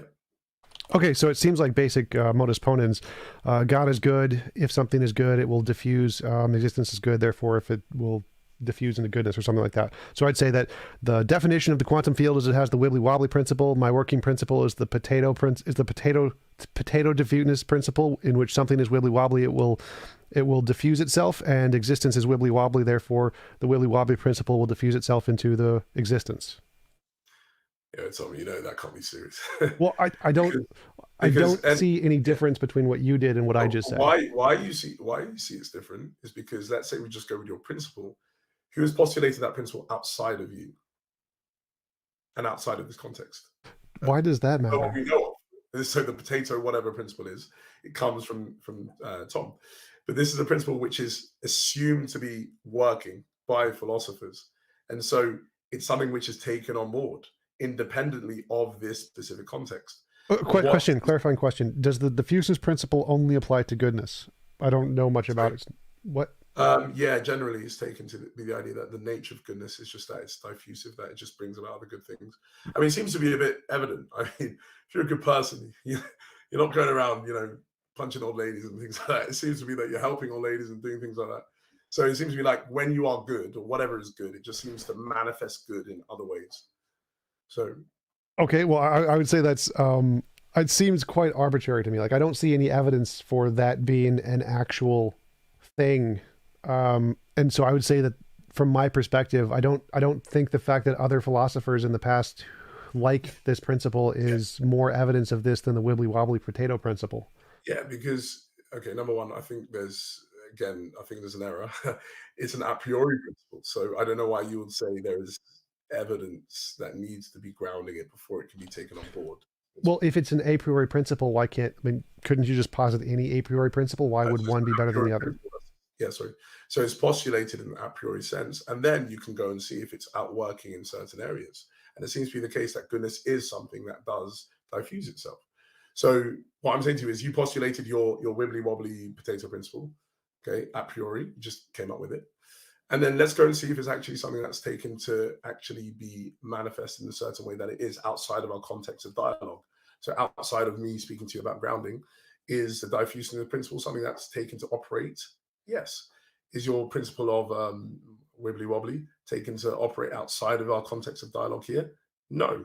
So again, I'm trying to say to you that I don't see how that's analogous. Right, I follow you now. So you gave me an analogous principle to this diffusion principle that helps your case, then I would say I'll accept that. But at the moment now, it seems like there's just parodying when there's no grounds for parodying. Right, I get it. So your symmetry breaker is the fact that goodness is something we see in reality causing some effects that we can observe.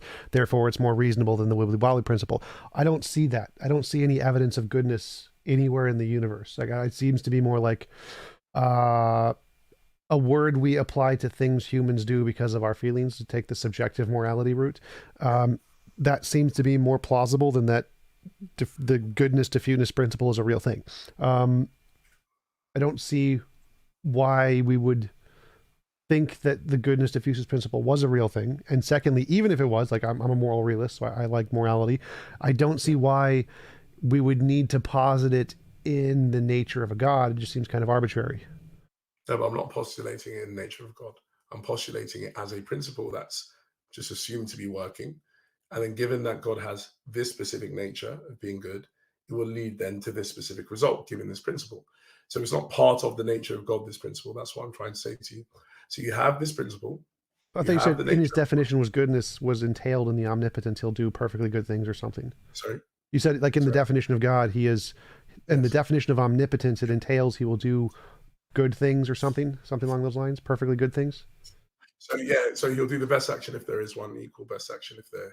Right, so that's all I meant by goodness is in his definition. I was just referring back to that part. So it seems like I want to change my parody here because I understand more about your argument now. So my parody would be quantum fields have innate energy movement in them. My working principle is that innate energy movement is a thing that interacts in reality, which we can demonstrate through physics. Therefore, the quantum field will lead to all of existence as we see it.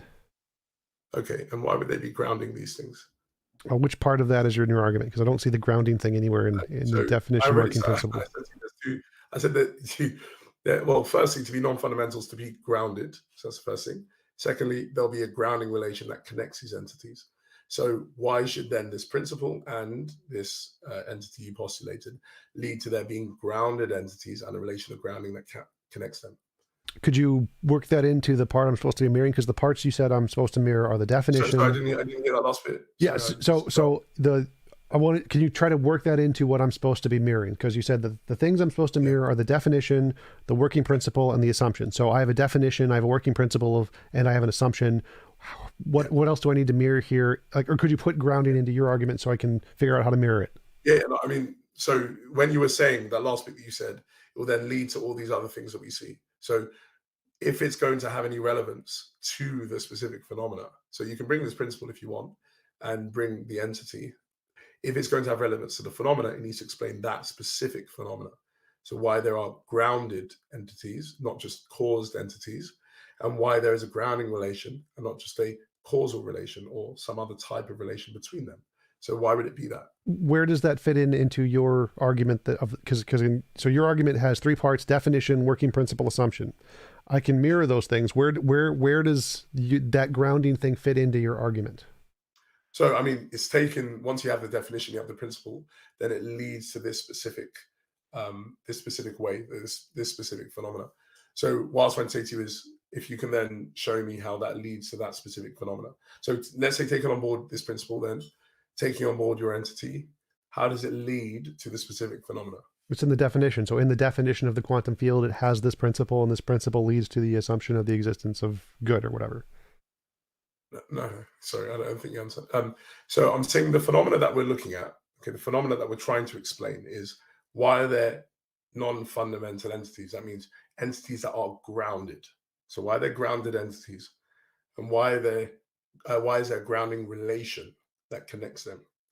So if we're taking your hypothesis and you're taking my hypothesis, we're trying to say, given our definition, given the principles that we're now assuming, why does it lead to there being this specific phenomena over another specific phenomena? Like that's what I'm Yep. trying to understand with your. How does your model do that?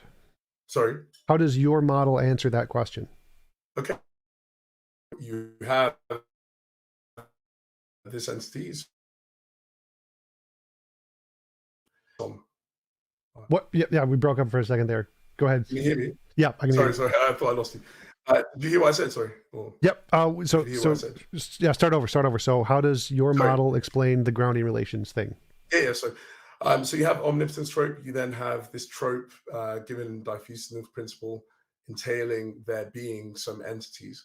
But then given that this entity is entailing these specific entities, we then need to say there's a relation between them. What's the relation between, let's say, the non-fundamental entities, and what is the relation that is then connecting them? So what we can then say is that there can either be, or there can be both, a diachronic relation, and there can be a synchronic relation that sustains them in existence. But the question would be then, why would an entity sustain those specific entities in existence without a certain form of intentionality behind it? So what we then have is an explanation of intentionality playing a part in the sustaining of this specific entity. So it being a sustaining action, you will then have a synchronic relation in play and not just a diachronic relation. Because it could be, for example, if we took diachronic, it could be, okay, this entity just brings out good things and then kills them or destroys them, and then brings out good things and destroys them, brings out good things, destroys them. So what you'll have is diachronic over time. There are the existence being sustained in existence. So what I was trying to say to you is we can have that with the intentionality idea here with this specific trope. But something that's non-intentional, why would it be like that? Why would it not be quantum fields just bringing these things, boom, and then going out of existence, boom? And so you have diachronic, but you don't have synchronic. Okay, so it seems like you said synchronicity equals intentionality equals sustaining. Those all seem arbitrary. Sorry, that last part I didn't hear. Sorry. Yeah, so you brought up three new terminologies: synchronicity, intentionality, and sustaining. And those are they all connect or follow in some sense. Those seem to be arbitrary to me. It seems like you're just adding in new definitions that I could just replace with a different principle, the woogly boogly principle, instead of intentionality, and say that synchronicity is a result of the woogly boogly principle, which equals sustaining. And why would that be any less plausible than your insertion of intentionality there? Because it's entailed from this. So, I mean, I think it's something you didn't show me, you didn't explain to me before, is when I've run through this argument, I've said omnipotence entails this, entails this, entails this, entails this. Being omnipotent entails intentionality. So it's not just a ad hoc thing to say, oh yeah, you know what? I want to explain the data, so I'm going to bring in intentionality. I'm going to bring in this. I'm going to bring in that. But what's happening with your parodying argument is that you're literally doing that because you're not showing why then this wobbly wobbly, whatever thing it's called, entails all of these things. It just follows from the nature of these things. Because I'm not defining and saying omnipotence trope, who is perfectly good, perfectly this, perfectly this, perfectly this. I'm saying being omnipotent leads to being in this specific way, leads to being in this specific way, leads to being in this specific way, just from being at the base level omnipotent. So just from being the base level of quantum field, how does it lead to all these other things? That's what I'm trying to say to you. Right. So the what you mentioned before is that you don't see how the wibbly wobbly principle entails intentionality, and I don't see how omnipotence entails intentionality. So it seems like it's just an arbitrary assertion that you've given a noun, omnipotence, and then you've defined it as entailing these things, which seems arbitrary. I don't see omnipotence as entailing any of the other things, omniscience, omnibenevolence. I don't Okay, so intentionality, but it okay, seems one like second. Yeah. go ahead. So run through that and tell me how it doesn't. So how doesn't it entail it when I've already said that being omnipotent entails that you would know the true value of past and present propositions? Um, which would you agree with or not? So we can walk No, through them. no. So I would say that'd be like omniscience. Omnipotent just means the ability to have the power to do all logically possible things. Essentially, you don't need to know anything for that. Just having the So how would power you to do how would the something. power be exercised? What How would the power be exercised? you don't need to exercise it to be omnipotent. The power to Sorry. do something doesn't Yes. necessarily mean you do the things. It just means you have the ability to do the things. Okay. For So how would you example, have? Yeah. well, Sorry. yeah, yeah. Continue. So just because I know what you're gonna ask, so like Yeah. you imagine a god who's asleep. A god who is asleep has the power to do everything, but he's unconscious, so he's not doing anything. So just so you're saying it's the ability can be dormant. That's what you're basically saying. You don't Yes. have to exercise it. So you can be But omnipotent without omniscience. then would it have the ability to go and exercise something if it wanted to? Yes, just not Okay, so then exercising how it. would it do that? So, for example, if you have this dormant god or this dormant being that's omnipotent, that then wants to go and create a world, how would it create a world if it doesn't know how to do that? Or let's say, or a better example would be create a third world war. Is that possible? We would. I'm not following. So if it's asleep, it's presumably not wanting anything. It's asleep. So would it have the ability to do that? Yes, Sorry. it has the power to So do it'll have so. the ability to create a third world war. Sure. Okay. Now, would it also have the ability to form the intention to do that? I don't understand the question here. So So would it have the ability to form the intention to perform that specific action? the ability to form, it has the power to do so. Yes. So yes, it has the Yeah. ability to do So, so. okay, good. Yeah. So then it leads then. So if you're following what I'm saying, if you have the ability, for example, to let's say create a world or do something like this, but it's dormant. Okay, so it's not exercising at that moment. The question was, does it have the ability to exercise those things and form the intention to do that? Yes. And we would say yes, because it has no limit to its exercise of power. So the question is then, if it just could stay dormant, could it stop itself from staying dormant? Sure, it has the power to do so. Yes. And so if it could stop itself from staying dormant, then how does that not follow that it won't be dormant? Sorry. Well, having the power and exercising the power are two separate things. So having the power Then to it do will, so doesn't mean it's yes, going but to then do it, so. but yeah, yeah. But then you've opened up yourself to saying that it could want to exercise this specific thing. Because if it has the Well, power it could exercise the power to want to do the things, but the wanting and the yes, exercising are two different things. So, for example, you can have an omnipotent thing with no consciousness whatsoever, just an omnipotent yeah, field. okay. Really? Yes, So it can do anything logically possible. yes. It has the power to create any logically possible state. Yes. Okay, so can it think? It has the power to create a mind where it could think. Yes. No. So can it think itself, not create a mind to think? It So has the can it power think? to create a mind for it to think if it wants, or if it No, no, can. So, no, hold yes. on, no. Those are two different actions. It's saying, can it think and can it create a mind that those are two different things. So it's Uh, logically possible for something to think. So then the question would be, can it think, or does it have to create a mind to be able to think? I don't see those as different. Like if you ask, can God think? He has to create a thought to think it, right? So I don't see those as different. Like if No, you didn't say create a thought. I didn't say how he forms the process of thinking. You were saying he has to create a mind, whatever this thing has to create a mind first, then it creates the thoughts, and then it's thinking. But I there's don't an see the action before difference. the creating. Sorry. I don't see the difference. Like God creating a thought out of his thinking power, and the Yeah. field creating a brain, creating a thought. I don't see the difference. Okay, so can it have, okay, same thing? Can it then think without having this specific mind that you postulated? Can it think without doing that? I guess so. It could create thoughtness stuff, like idealism, I guess. Sorry. As a physicalist, I don't think that's So can it? possible. But Okay. if it's logically possible, then yes, you could. The field So has the power to generate thoughtness stuff. yes. So can it think without creating something? So without creating, so not creating thoughts or things like that, but without creating something that enables it to think. Because those are two different actions I'm trying to say. So you're talking about creating something and then it being enabled to think. And then you're talking about thinking itself, it being innate to itself that it's thinking. So, I mean, we can obviously say my table in front of me, okay, is inanimate, it doesn't think. And then, but even to, so one second, I'm even trying to understand it. So to even create something to enable it to think, it has to think. No, So how not so? Tell me, well, explain. quantum fields, you could randomly generate the brain in the vat, or no, the Boltzmann brains. But whether or not it actually thinks or intends to create it doesn't make a difference to its power to create. It has power to create whether or not it intends anything. The power Yeah, is the same. okay. So then how would it exercise those things? So my question is about exercising. So my issue Well, isn't so much saying, yeah, sorry. apologize just to interrupt. Yeah, Whether that's or fine. not something can exercise is irrelevant to the amount of power it has. So the amount of power, its omnipotence is there, whether or not the exercising is there or not. So it doesn't make a difference whether or not it exercises or the means it has to exercise. That seems to be like a completely separate question. I don't think so, because what I'm trying to say, I think how we were led here was through the omniscient sort of issue, if I'm correct.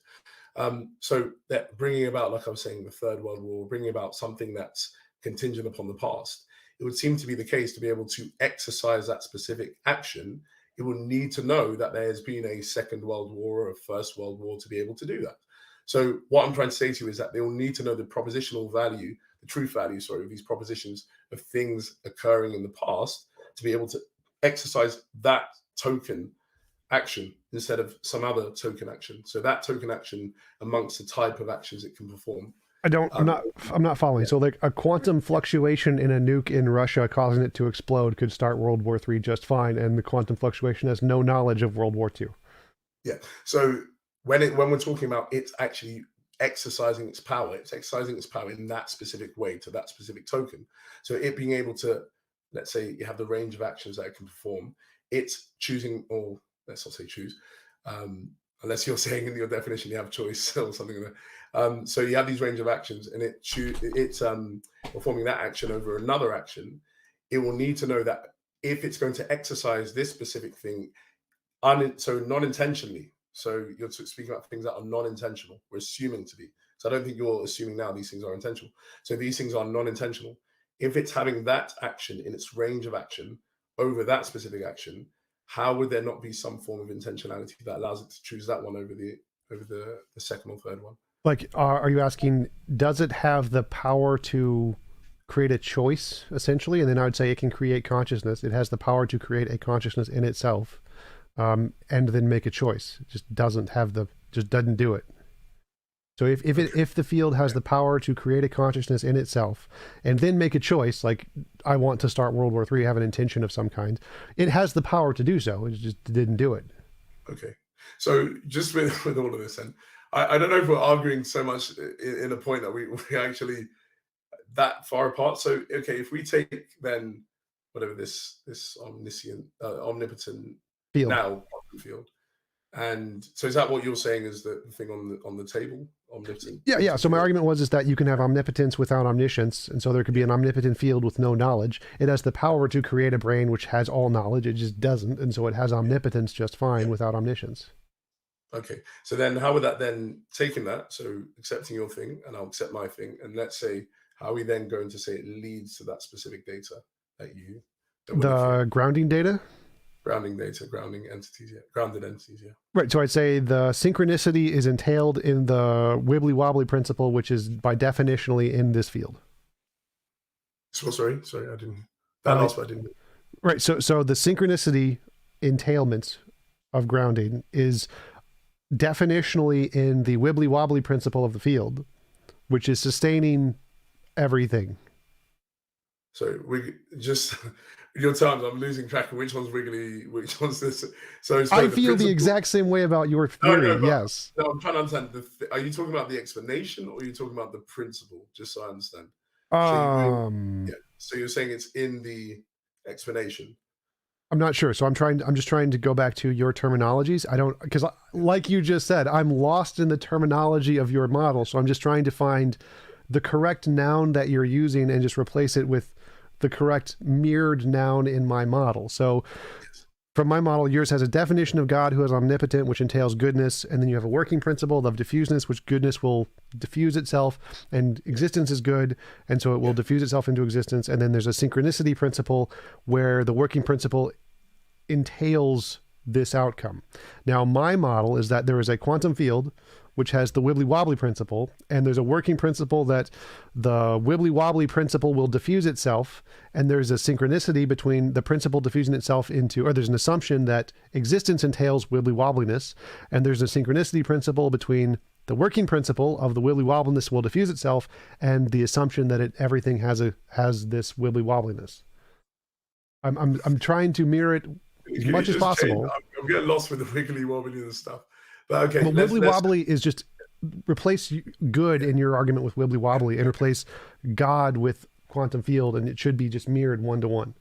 Okay, so quantum field wiggly wobbly entails the grounding relation and the grounded entities. Okay, so we take it on board. Then predictive power, saying okay, somehow it entails it, somehow this one entails it, and then background knowledge. This one fits with yours, yeah. Well, I don't think either of ours fit with my definition of background knowledge. Your definition, So I mean, a general definition of it meshing with other types of entities are taken to exist. Right. So I think I would object to that definition. I'd say simply the fact that other philosophers have posited something does not make something qualify as background knowledge. And if you accept that principle, I would say that is a weak principle to accept. And so that's where I think we would differ and object in our models, is that I would say that is a weak principle to accept to make something a plausible explanation. And I think a better background knowledge definition is science. Okay, so I mean, I think we're going back to that issue at the beginning, but I think that's a problem in that you are really narrowing the idea of background knowledge. And it's not just saying, and I brought this out in the article, it's not just saying postulating, so this specific philosopher held to this, but it's saying that these are working theories. So these are taken to be having explanatory value in other areas. So it's not just something that we postulate and Plato, Aristotle, whoever Aquinas held to. They're saying these entities, these types of entities that are postulated, are they utilizing contemporary metaphysics and are shown to provide explanatory value in those specific theories for a specific metaphysical issue? And what I'm saying to you is, I don't think your science one works because number one, does that. So I don't think I've encountered a lot of people who say background knowledge in metaphysics is just scientific knowledge. And then secondly, again, I just don't think when it's fleshed out that way that you've shown good reason not to take the meshing with working theories and other fields. Okay, so what do you mean by working theories, explanatory value, and science would not fit either of these things? Okay, so I don't know. Have you seen the paper? Just so if not, it's not a problem. Yes, I don't remember it. You might not remember. I don't know if you have it in front of you. Okay, so so you have this idea of tropes. Tropes, number one, like I was saying, is affirmed by philosophers, but that's what I'm asking about. So I'm asking about, like, what is your standard of affirmed by philosophers, what makes something a valid working theory or having a valid explanatory value? Like, how do we establish a theory that qualifies as these things versus one that doesn't, to me, that's Yeah. where I brought in the, oh, well, just other philosophers accept it. That seems to be the criterion. What is the criterion for these things? Okay. So, for example, like I was saying with tropes, so we have, let's say, perennial debate, realism versus nominalism when it comes to this idea of properties. Tropes have been postulated and held by a lot of philosophers because they seem to have the value of giving us some form of property realism, in that tropes are able to function as things that are universal like entities without postulating universals, which can be problematic. And so you have, let's say, a very important sort of understanding of this idea of realism and nominalism when it comes to properties. So philosophers will postulate in that specific way. And off the top of my head, I can't remember the philosopher, but yeah, I think I brought it out in my paper. So tropes have also been brought up in specific areas. I think, if I'm correct, in general theory of relativity, I think tropes are brought in by a philosopher to help clarify a certain debate within it. But I will refer people just to have a look and the citation on that specific one. And then there's other areas where tropes are brought into this idea. So even an idea of understanding what, at a metaphysical level, things like quarks are. Philosophers like Peter Simmons will say that actually the best understanding of this, if we're looking metaphysically, is that these entities are trope-like entities. They're not, universal-like entities or other types of entities. So there is, and that's just a snapshot, but there is more. So I do say to your audience, if they can access the paper, do go for it, because there are different areas that I say that it's not just philosophers holding to it, but they're utilizing it for their theoretical worth, and that's why they're taken to generally be accepted. Well, I don't think I But you wasn't can run with it. objecting to tropes. So like I can Yeah, grant tropes and just say the Wibbly Wobbly principle is a trope. So I don't have to object to tropes there. yeah. But how would it be a trope? Sorry. What do you mean? You have to run, as I did in the paper, you have to run through what makes a trope a trope. So tropes are abstract entities, particularized natures, so they're identical to their nature. And then you'll need to run through each of those things to try and show how it's a module trope as well, how it's a modified trope. So, there needs to be argument given there for why there's a specific conception that can be taken on board. Because you could just easily say, because someone even, who's of a theistic disposition could say, well, actually, why are you taking God to be a trope when he's defined normally as this? And I'll say, actually, God seems to fit into the category of something that's a trope when we look at the understanding of God and the understanding of a trope. But then I'm saying to you, with the wiggly wobbly principle, why should someone grant that that entity is a trope? Well, why would it be required to be an abstract entity? Like I would say that depending on your Yeah. definition of metaphysics, abstract entities could just be a human definition that corresponds to something physical like a field or whatever. And so it doesn't seem required that tropes have to be ontologically abstract objects. It could be more like a trope is a label we've defined, which is abstract, that corresponds to some non-abstract concrete thing. Sorry, so abstract, as in the trope theoretic case, is not defined as abstract in the way you're saying. So I understand abstract, you're saying an abstraction of something. Is that the way you're seeing it? Yeah. So tropes aren't understood in that way. They're actually concrete entities in that specific sense of abstract concrete distinction. But abstract just means that an entity that doesn't comprise its whole location. So for example, a table you have in front of you, that's not a trope and it's not abstract because it comprises its whole location. But when you have a trope, tropes are things that can form into compresent bundles. So you can have a weight trope and a color trope and all these sort of tropes compressed together to make a table. So D.C. Williams and Keith Campbell and other philosophers who, sort of brought trope into the contemporary literature, said that actually abstract is understood in that specific way and not in the way of an abstraction. So it's not understood to be an abstraction, if that's what I mean. I have no idea what that means. I don't. Go look up. It's not my own stuff. Go look up D.C. Williams. Go and look up Keith Campbell. And that's the way. So it's a misconception when the term's used abstract in a trope theoretic case. It's not to do with an abstraction. It's to do with, I was just saying to you, something that doesn't comprise its whole location. So an entity that's concrete in that specific sense is one that does comprise its whole location. And the reason we should accept this is because other philosophers accept it. We're going to go back and forth on that, but you got to go with the working definition of tropes. So if you want to take it up with me, you can take it up with me, but I take it up with the people who came up with the idea of a trope. in the contemporary literature. I'm just repeating what's been Right. So I'm going back to the question of why yeah. should we accept tropes in this definition as background knowledge just because other philosophers accept it? Because I don't think Oh, it's required. no, I didn't say that to you. So Well, I right. didn't mean. I'm not asking this a question. I'm asking. Oh, Is okay. that the Sorry, reason? sorry. Yeah, sorry, sorry. Can you just repeat what you said? Why should we accept tropes as background knowledge with this definition of trope? Okay, because these specific entities play a part in our theorizing within metaphysics. So, for example, like I was saying to you about that realism nominalism debate, it is tropes understood in this specific sense, which are playing that specific role. And that's why they're understood to be tropes.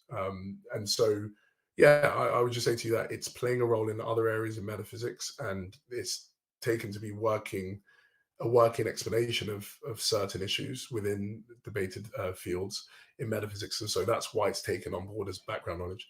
But yeah, so I mean, normally I would say to you that that's what I think we agreed with in part that meshing the type of something meshing well with other types of things is part of background knowledge, and so it's the idea that the type of entity which God is defined as being is a trope, and then tropes are entities which are taken to be things which are widely theorized about and utilized in an explanatory, fruitful way in other areas outside of our discourse. And why can't you just make up different tropes like wibbly wobbly trope?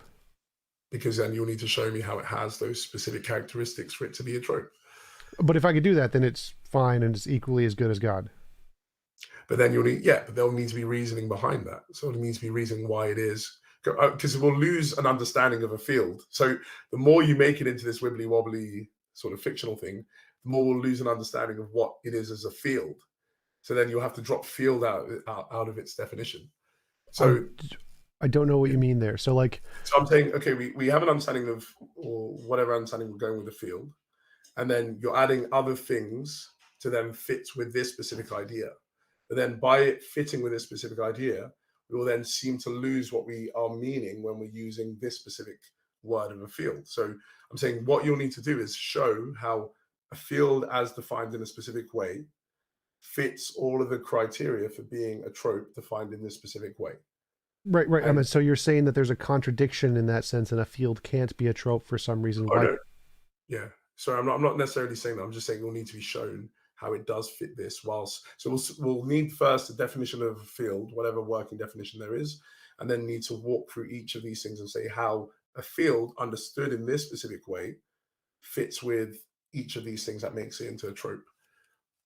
Right. And so I'm saying that just like I've done in our past 2 hours, I think I can take each of the nouns used in whatever epistemic like ordering you want, and I can just switch the nouns with new nouns and probably get the exact same epistemic structure of an argument, except just replace God with wibbly wobbly and just make it not conscious, not intentional.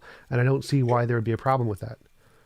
I mean, the problem will be is because you'll be losing, again, just repeating what I said, you'll be losing what we have already agreed to be whatever definition we have. So if we're going with this understanding of a field, which I think you were saying you want to have that. So you have a specific understanding of a field, okay, that we're assuming. Then does a field fit with the criteria of being a trope?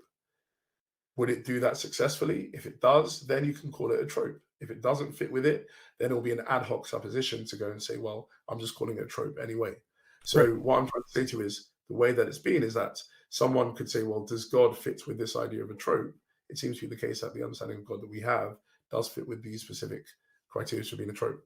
So yeah, I mean, my main thing was, yeah, we'll lose a hold of the first thing that we've already agreed with it being a field if we're then adding all of these other suppositions to it. That's what I'm seemingly postulating. But it will need to be shown. It will need to be shown. Right. That's why I asked you: is it can a field do those things? Could it Well, potentially? I don't know. Is it, I mean, yeah, it's your postulation, so you'll need to show me. well, I don't know what the definitions of tropes are. I don't know what all the criterion are, or I don't know what all the terminology is there. But I would bet that I can do to all of those terms and every single one of those criterion exactly what I've done in the past 2 hours. Flip the nouns and find a new property that is equally as justified to qualify. Because to me, it seems arbitrarily, definitionally, just making up new terms to fit the hypothesis in the way that you want. And so I imagine if we went through each and every one of those criterion, I could do the exact same thing I've been doing for the past hour and just mirror it one for one and show that you can just get the exact same hypothesis or exact same level of epistemic justification for a hypothesis that is completely separate or divorced from the God concept, because all it is, it seems definitionally like what we've been doing for the past 2 hours. Yeah. I mean, at the end of the day, it hasn't been shown, so I'll wait for you to show it to be the case. And then, because I mean, obviously, we can imagine, I can imagine it not being so that you won't be able to show it. So we'll just have to say, for then argument's sake, at the moment, I don't think there's grounds for taking this field to be a trope. Yeah, yeah. So And I would ask yeah, if you have time, could you find like anything in the definition of trope that you think would not be, or the best candidates for things that could not do yeah, that to? And that yeah, one would be interesting. Like if I can take the time to look at those, I can probably come up with a model to do that. So if you have time just to send me like a few examples of what you think would be the yeah, hardest ones to do that with, I'll definitely. yeah. If you can go with so in my paper there is or I'll send you a paper where I explicate sort of the contemporary notion of a trope quite fully. So it's on Divine Simplicity one. So I'll send you that. Have a look through it, and then I'll look forward to Awesome. seeing sort of the thing. Thanks.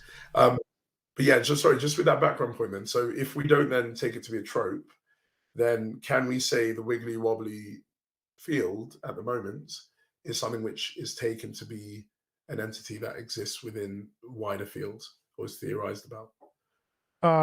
You mean in other fields of philosophy? No, because I literally just made it up. Okay, good. So good. So I mean, what you're going to have then is that you don't have it with the background knowledge at the moment. So for the argument, you don't have that. Right, but I would say that just the fact that other philosophers like the idea doesn't make it qualify as background knowledge. I would not accept that as a sufficient reason to accept it as But you background remember what I knowledge. said. So it's not other philosophers like it. It's has a theoretical role. So I mean, the same way, for example, if I have a postulation in physics, it's going to have a theoretical role. Maybe the role of physics might be predicting data or things like that, or meshing with our observations. But it's going to have a theoretical role. And so, does this postulation that I'm giving have meshing well with other things that are taken to have a theoretical role in the field of physics? We would take that as being something that's quite important and not just something completely out of the picture there. And so what I'm saying to you, if it doesn't fit with metaphysics and we're looking at metaphysical data, so not physical data, we're looking at metaphysical data, how can you say it has fit with background knowledge then? Well, I'm not seeing the difference between has a theoretical role and philosophers like it. What is the difference between those two things? Because it has explanatory value. So, for example, tropes are, I was just saying to you before, tropes are taken on board in the nominalism realism issue because they have explanatory value in giving us what we want for universals without the baggage of universals. And so philosophers like it because of that. It's not philosophers like it first and then they're just postulating that. They're saying, actually, we have these ideas of tropes. We can get nominalism, but we don't have to have all of these universals around, and we get all of the things that universals give us. So it has a theoretical role. So I'm trying to ask you, whatever field that you're postulating, what theoretical role would it play in other fields? I'm sure I could make up some. I don't think like it Yeah, seems to me like I'm the making up things. That's the problem. So well, you're well, making up. I'm not making up. well, I think the tropes are literally just made up things. I think those are made up things. Those are Okay. things philosophers have made up, and I don't see them as any more plausible than other things that other philosophers could make up. I don't think Yeah. that because tropes were made up in the past and people like those made up things that they're better than the wiggly wobbly made up thing just because it was earlier. Yeah. I don't see that as a significant differentiating factor there. But Like, I think so I would argue that I can probably make up an alternative to tropes, which is wiggly wobbly, and just change some of the properties around to do the same thing, or reject some of the properties in tropes and say this is a better thing, the wibbly wobbly thing. okay, but if it has, I mean, obviously it's silly because obviously the name itself is silly, so that's why it seems to be a silly thing. But if you had an entity that you postulate that does a better role than tropes in that specific area that we're looking at, so the issue of nominalism, realism, then that entity can be one that might be favored. But obviously, because it's a semantic issue that you're bringing up, because you're bringing up wibbly wobbly, it sounds just silly. So obviously, whatever you're postulating is going to be a silly explanation. But that's how we operate in philosophy. We would bring forward ideas and we will try and say, does it explain the things that we take to need explanation? So things bearing properties, it seems to be quite basic to the fundamental structure of reality that entities bear properties. So bearing properties, what are these properties? And then you have the debate: are they universals? Are they tropes? Are they something else? And so they're playing a theoretical role in giving us an understanding of what these things are taken to be. So I don't think you've given me something outside of a semantic argument at the moment, because you haven't postulated, firstly, an entity that is taken to be something that's existing in other areas and theorized about, and not just liked by philosophers, because I'm not emphasizing that point. I'm emphasizing it having a theoretical role outside of our discourse. So, firstly, it has to do that. Secondly, um, then when you take that on board, you will then have to say, well, does it have value in that specific context? Do these entities, are they taken to have value? And can they even shed light on other areas? So I was saying to you, I'm so sorry that it does leave my mind, but it's in the paper. But the philosopher I'm speaking about is showing how tropes actually have a part to play in explaining at a metaphysical level the sort of issues with general theory, relativity, and other things like that. So it's tropes are playing a part in our metaphysical theorizing. Are your whatever you're postulating is a type of entity playing a part in that? I haven't had a yes answer from you, and I'm not seeing then how you have this fit with background knowledge, keeping into account that we're talking about metaphysics and metaphysical data.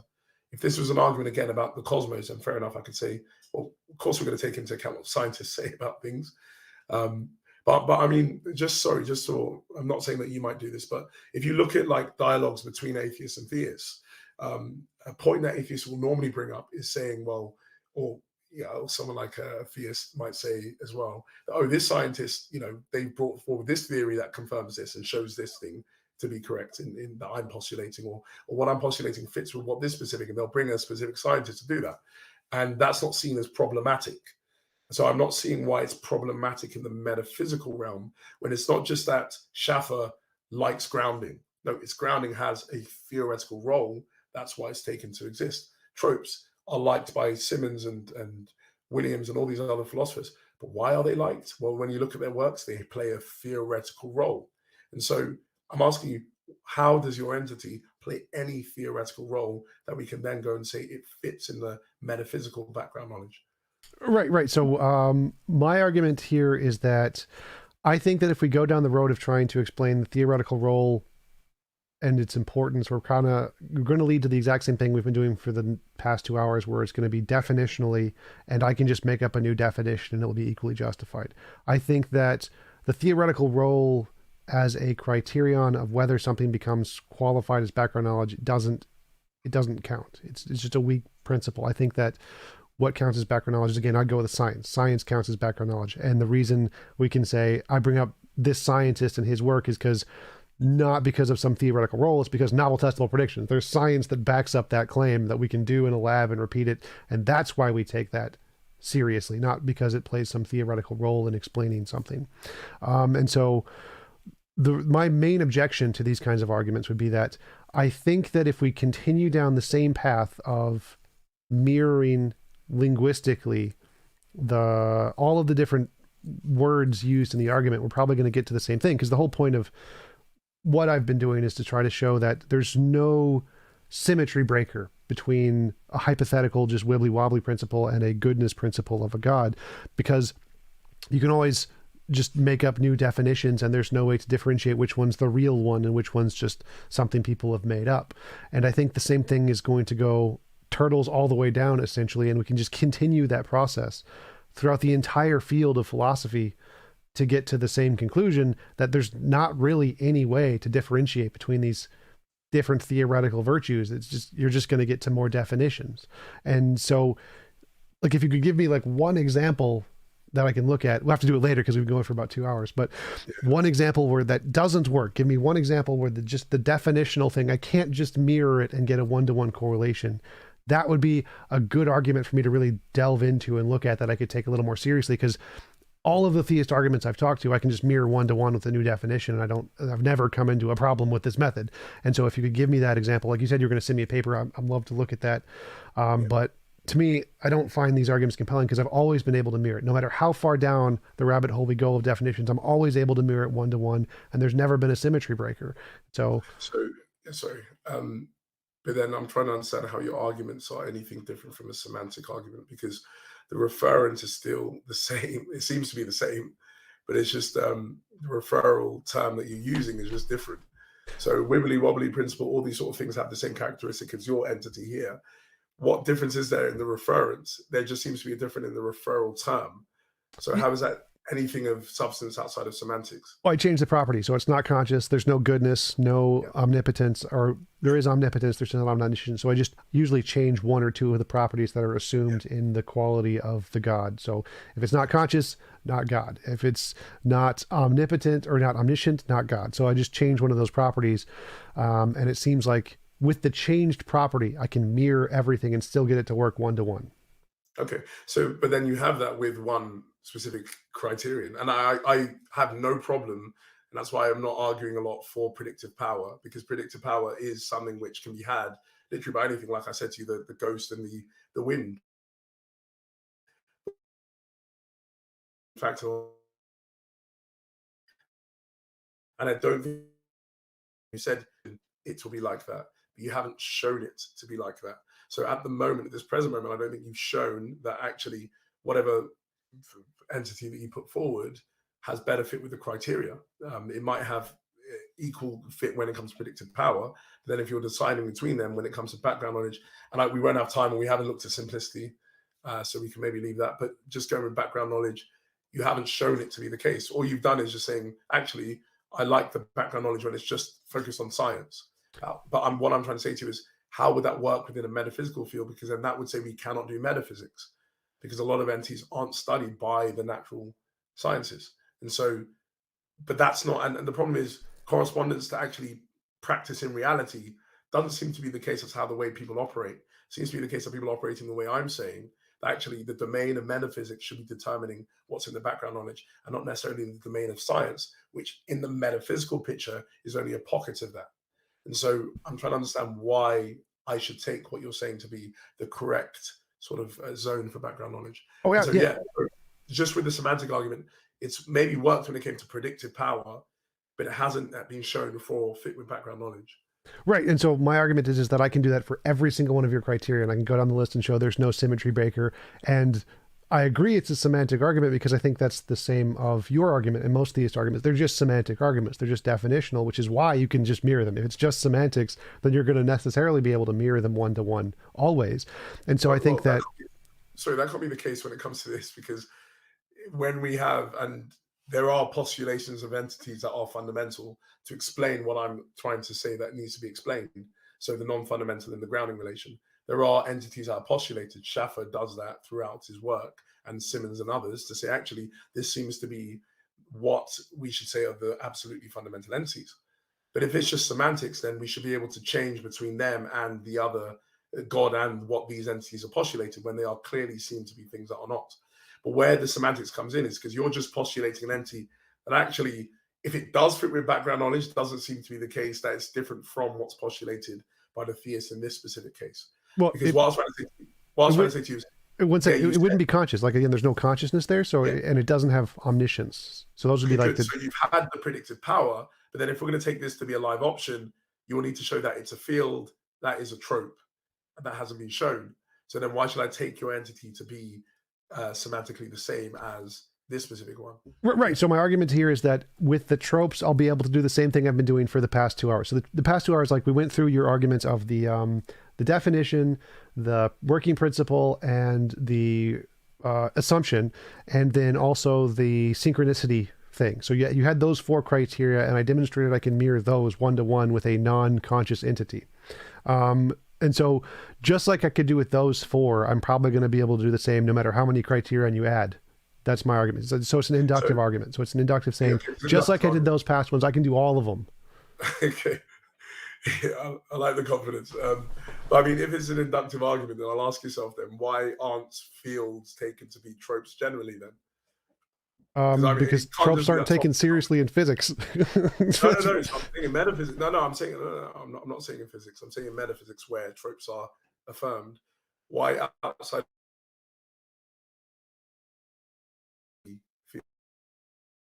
Oh, you broke up if there it's for a second. inductive, it's so easy. Oh, you're saying to me You're saying to me, so I don't know if you heard the last bit. You're saying to me that's quite easy to do this, but I'm saying outside of yourself, why haven't fields then been taken to be tropes? If we're taking this inductively, Because philosophy and metaphysics doesn't deal in reality, it deals in imagination, and so there isn't usually a correspondence between things in reality like fields and imaginary concepts like tropes. I don't think that that's really an enterprise in most philosophers try to undertake, and which is why philosophers and physicists don't get along. Physicists don't really care what philosophers have to say, and philosophers don't really care what physicists have to say. That's what Stephen Hawking's book was all like. Philosophy is dead because philosophers don't keep up with the physics, and the physicists don't keep up with the philosophers. So there isn't a lot of bridging between those two fields when it comes to trying to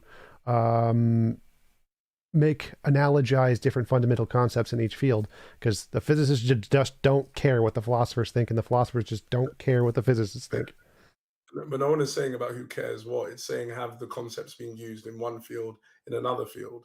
So in physics, and then it's utilized in metaphysics. So my question would be, I don't feel you've read a lot of contemporary metaphysics then, because contemporary metaphysicians are doing a lot of that, where they utilize elements in physics and saying, actually, metaphysically, we can elucidate this a lot more by these specific concepts. So if you look at Schaffer, you look at Ted Sider, you look at Kit Fine, all these leading metaphysicians, they are doing that. So I don't understand where you're saying it's just in the imaginary realm. I think it's just a form of scientism that's been assumed, but metaphysicians don't assume your form of scientism. So I don't think it plays any part. Because at the end of the day, this argument is trying to say from metaphysical data. So you can, I mean, one way you can just say the argument you don't like it is because you don't like metaphysics. So if you get rid of metaphysics, then okay, this is not evidence. But if people like metaphysics, and a lot of people do study and look into areas of metaphysics, this is what I'm saying where this argument is going to play a part. So the audience then would be that. But yeah, so I don't see your problem. I see the problem is only grounded and rooted upon your disdain for philosophy or metaphysics, So, because you sort keep on of. saying, yeah, I mean, you keep on saying imaginary, imaginary, imaginary, when actually if philosophers aren't saying they're imaginary. I don't think you have grounds to just say this is reality just because it might be empirical makes something real. I don't think just something being empirical makes it real, um, or being able to be assessed in that specific way. So I'm not getting how you've shown the argument itself to be wrong, because yeah, Right, yes. right. So I think that that's partially true, and that my disdain for metaphysics comes from the fact that no one's ever demonstrated metaphysics could be useful for anything or discovering anything about reality ever. Like it's all seems to be semantics. It all seems to be definitional, which is why I can just mirror any argument as far as I can tell. I've never seen any successful use of metaphysics to accomplish anything, which is why I have disdain from it. Why I trust physics. Physics works. I get TVs and planes and stuff, and so for me, it seems from my perspective that yeah, metaphysics is just making stuff up. It's just imaginary definition making, defining things into existence. I don't see why we should ever trust anything they have to say. It's like I'm like the physicist. Like, why would anyone ever look at this and try to gain knowledge about the world other than just in a definitional way? And that's why I like exploring this conversation. I'm trying to figure out what is in your argument that gives me some grounding to actually accept this as a correspondence to reality as opposed to just definitional, because I can't find it. It just seems definitional. It seems like you've given a definition to a thing and you think this definition is good because it's a trope, and you think tropes are good because philosophers in metaphysics like tropes or something along those lines. Or it's useful for metaphysical theoretical role, plays some theoretical role, I think was the term you used. And to me, I just don't see that. I don't see any reason to trust that methodology. That does not seem like a good methodology. Science seems like a very good methodology. So by comparison, I think we should go with the science. Yeah, but no, but one second again, if you had Schaffer in front of you, Schaffer will not be saying the science has any issue with the metaphysics that we're looking at here. The science is not saying, "Hey, we got an alternative option here in science that we can prove and we can predict, we can do all these sort of things." And metaphysicians just here, coming up with imaginary things. That's not how the dialogue's going with contemporary metaphysics. Contemporary metaphysics is saying, "Okay, science has actually given us this specific data. What's the fundamental structure of it? What's the nature of this data?" And so I think your problem as well with this issue is you're bringing in practicality of something. Just because something's practical makes it more worth and of value, not necessarily, because fundamental physics is not very practical as such in the way that we normally use practicality. But theoretical physicists will see it as being grave importance to gain knowledge about the fundamental laws and things like that. Um, but metaphysicians are just saying the same thing, that even at a deeper level, there's a certain structure to reality that we are trying to understand through metaphysical theorizing that science cannot speak about. Um, and so I don't think practicality plays any part as good reason to say one domain is better than the other. Yes, one domain can be very practical, and I high five scientists all the time. I love science. I think it's great, but it's also limited because it only looks at physical reality. But metaphysics looks at generally everything and tries to say, well, what's this fundamental structure that we have in front of us? So I would think you just have to take it up with metaphysics and say, well, there's a problem here. And you're not practical, but metaphysicians are going to say, well, what's the problem with that? Well, I would say, how is it different from asserting Zeus? Like, so there's things in reality we can't explain, science doesn't answer. Just a god of the gaps say, well, Zeus did it, or these tropes did it. No, but I don't think that's the case. So if you have things like composition, so how would science explain what is composition? Are things composed of parts and wholes? Are they not? Should we take some nominalist view or something like that? I mean, is science going to play a role in that type of debate? Yeah, I think science is the only way to answer that, and everyone else is just kind of making stuff up. So explain to me how science will explain about composition. No idea, but it's the more reliable tool. Then what I've got at the end of this conversation is it's just assertions. Science is going to do it. Science is our savior. It's going to do it. Wait, well, how is that different from the lightning example? I'm always asking, please, can you show these things? Like, show them to be the case, and don't just say, I'm just going to say science is going to do it. How would science deal with, okay, for example, again, how is science going to deal with the issue of which theory of truth is correct? How is science going to deal with that? Well, again, it's like coherence theory, is it correspondence theory? I'm not seeing how that's different from the lightning case. So there's a phenomenon we can't explain. We don't know how to do it. We don't. So say we lived 2,000-3,000 years ago. We see lightning. We have no idea what it is. And you ask me, well, how is science going to explain that? I'm like, I have no idea.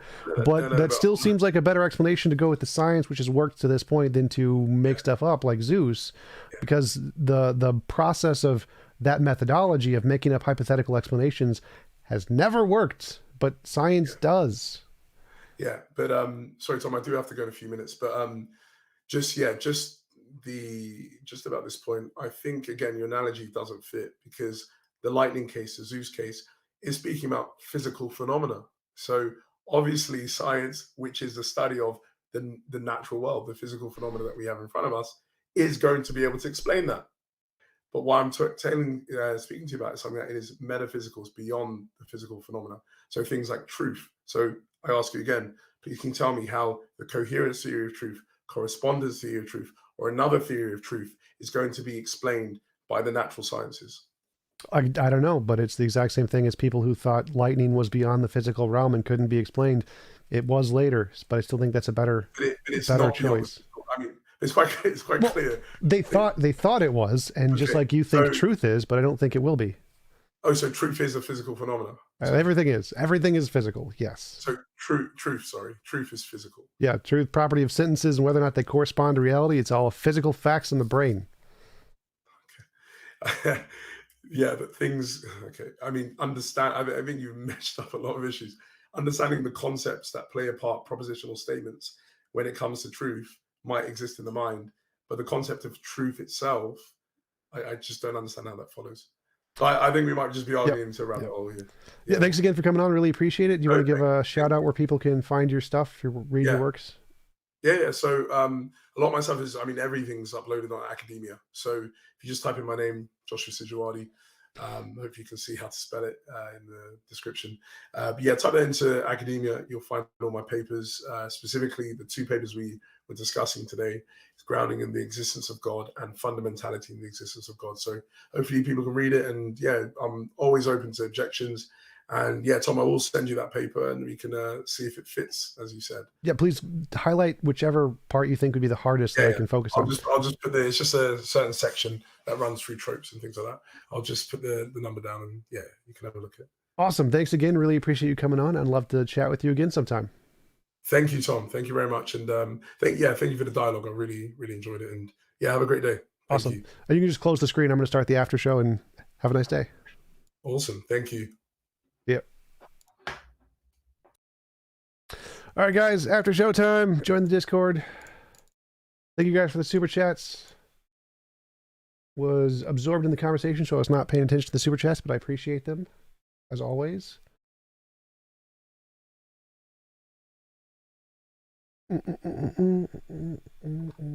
After show.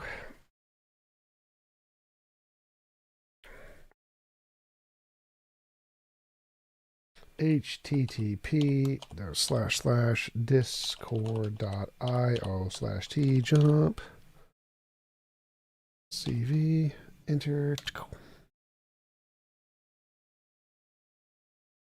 The shout of trope. Yes, that is beautiful. I love it.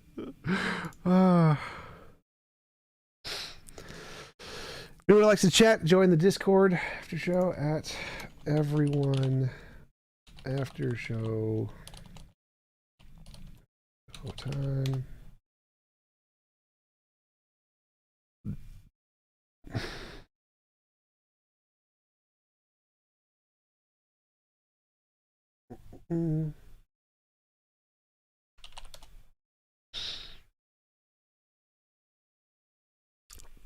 TJump, what's the basic rundown on trope theory? I'm not sure how to answer that. Tropes, as he defined them, are abstract entities that are constitute their whole being or something like that.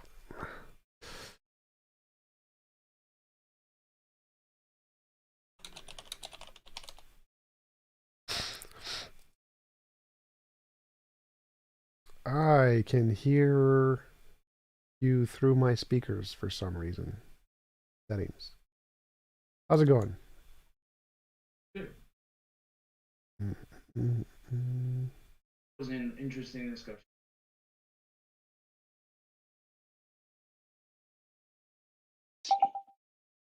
Yep. Because he posted a new argument paper and was on Capturing Christianity. Yeah. But yeah, I think you demolished him. The arbitrary argument is just like crushing. Like you can't defeat it. But he can't see it because it's just like a post hoc rationalization of religion. Tirar says, drink a shot every time he says trope and we all die of alcohol poisoning. Oh, man. Trope count over 9,000. Have a trope and a smile.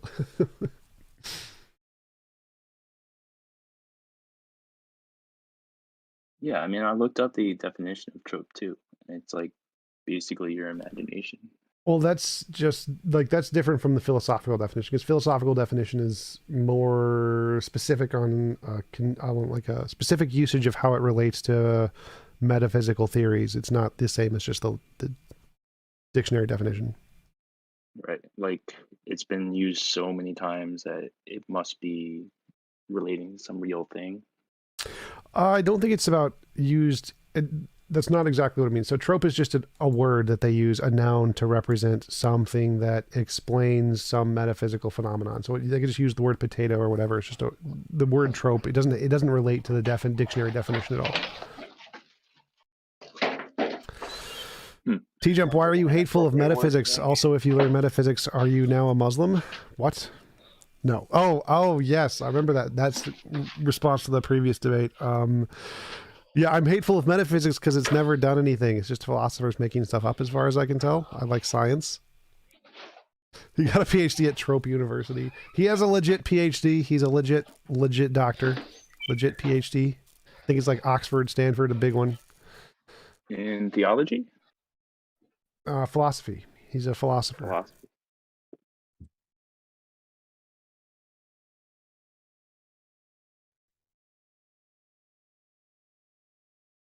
I felt like he was avoiding talking about God as much as possible.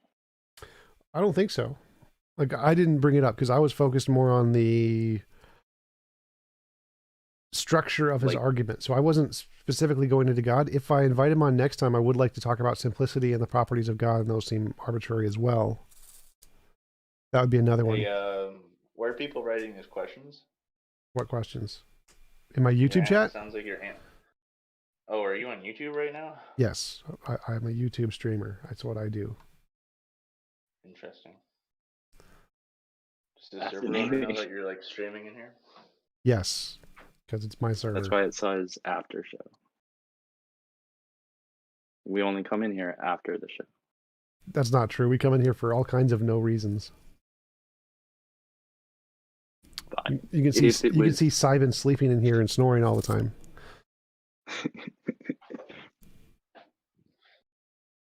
I was speaking to Beowulf last night, and I realized you I really enjoyed listening to one of your shows there with Dark Dawkins, and how you replied to him with like reality is the answer to everything. Yes. Or something along those lines. Yes, that's pretty funny. I was talking to Beowulf because it feels like I'm in like a simulation, and everything around me is just like being fed into my head.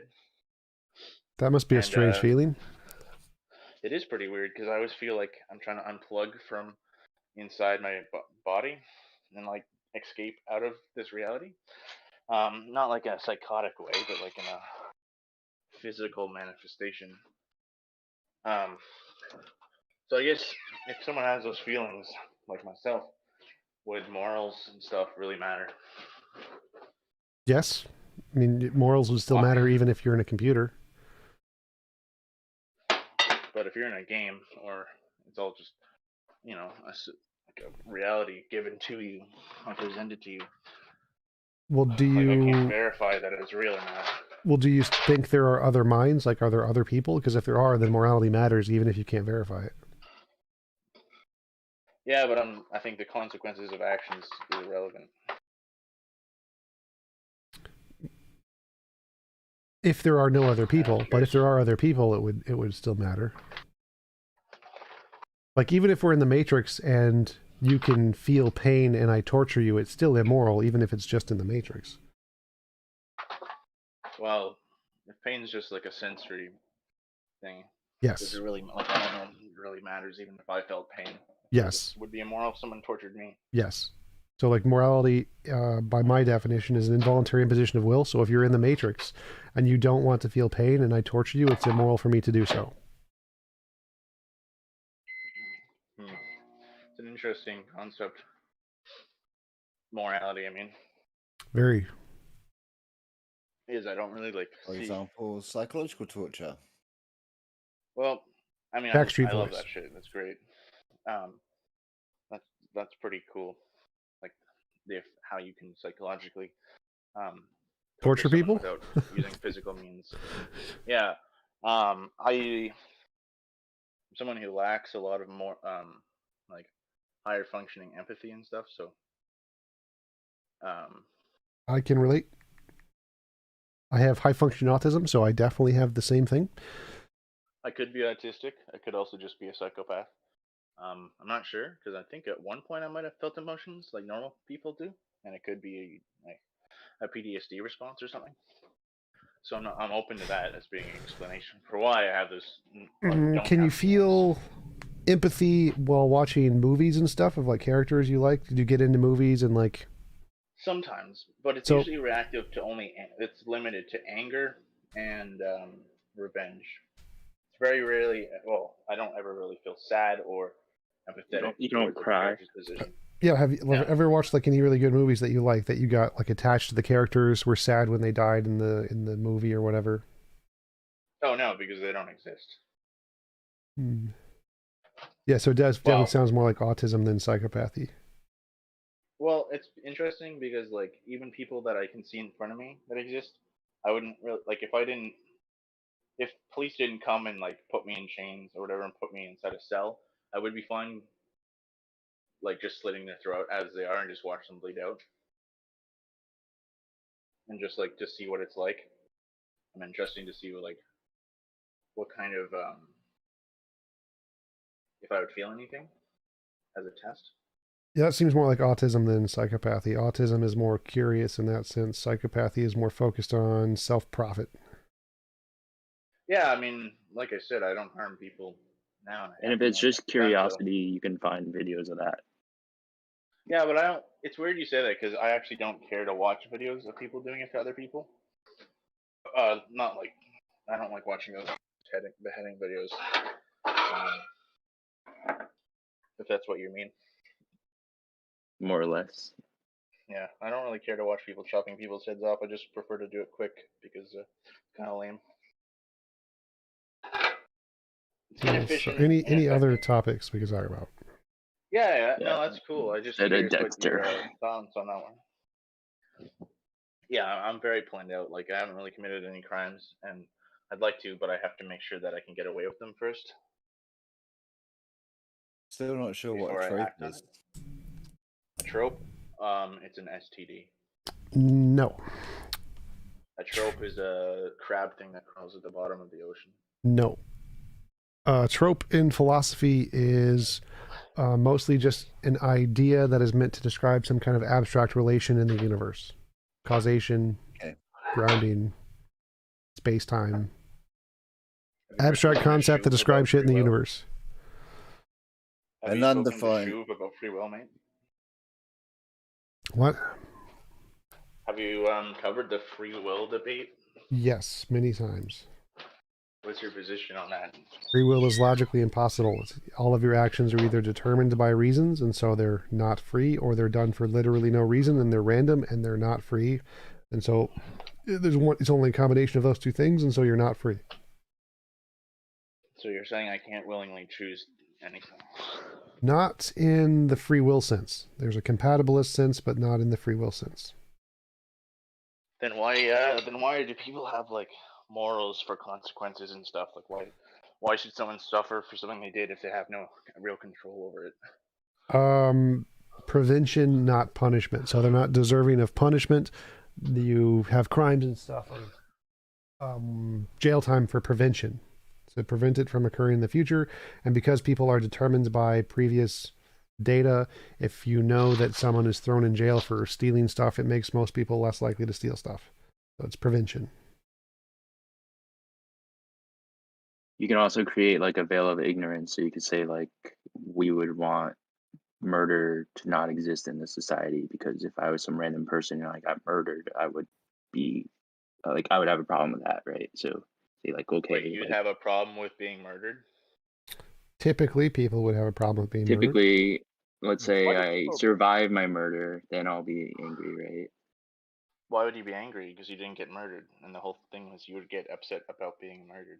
Well, that's silly. Anger is a chemical reaction in the brain, so anything that occurs that is shocking or unpleasant or a risk causes you to be angry. But I'd say that morality is any involuntary imposition of will. That from a meta perspective, why would you be upset about being murdered? Because if you're dead, you can't be upset about it, and you can't be upset beforehand either because they're not murdered yet. It would be illogical to be upset about something that would end your thought process. Sounds like you agree because your thought process isn't continuing. You would like your thought process to continue, and it ended prematurely, and so that is not a desirable state. Therefore, you are angry now if that would potentially be thought of as occurring in the future. But I think you see where I don't understand that because it just seems irrelevant to be upset at all in the future or now about something that you're upset now because you don't get to continue in the future. So it makes perfect sense. It's like saying, well, I'm not. That's why I don't understand why people do get upset. It's why like would you be upset dying if you're not dead? Say I can play video games. Say there's a really awesome video game coming out in 6 months, and then someone breaks my hands. I'm going to be very upset because I can't play the video game. So if there's more things in life you're looking forward to that you get to enjoy being alive, and someone prematurely ends that to prevent you from being able to enjoy the things in the future, that would upset you now to think about, wouldn't it? Like throwing you in prison. If someone throws you in prison and kills you, it's the same thing. They are preventing you from being able to do the things you enjoy.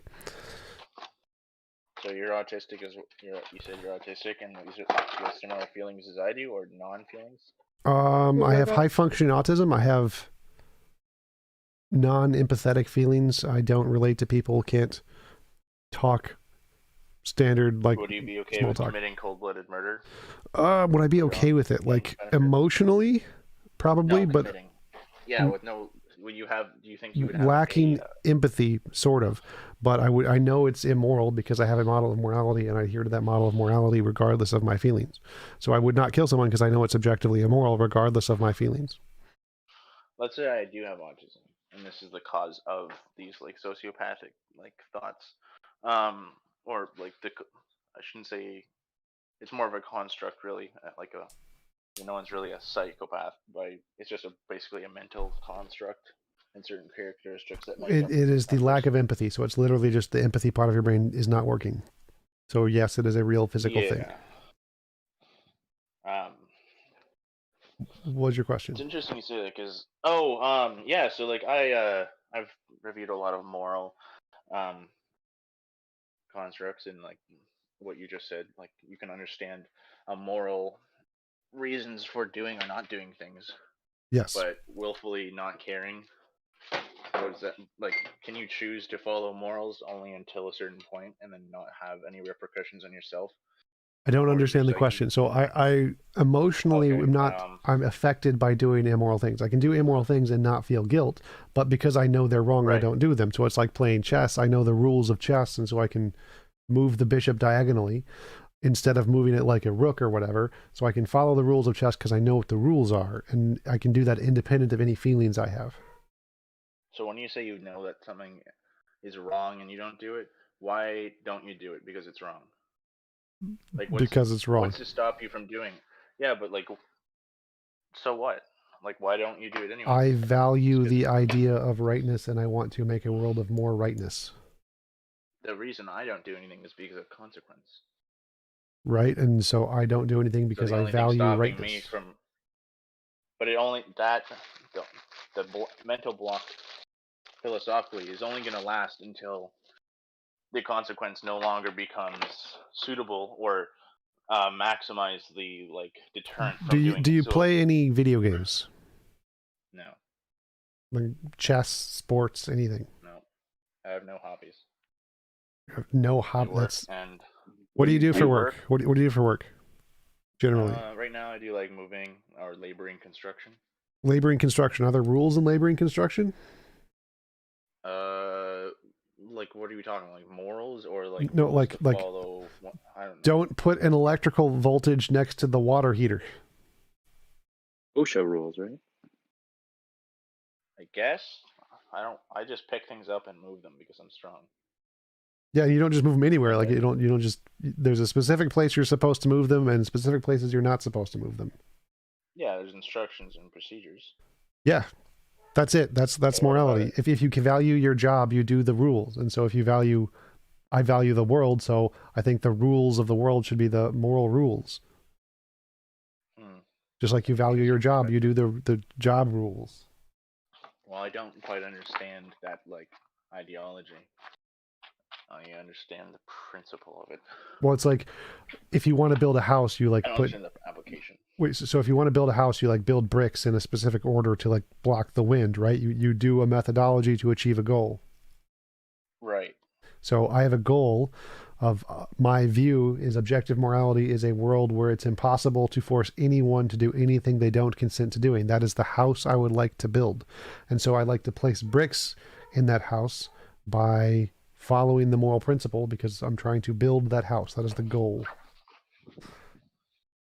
Okay.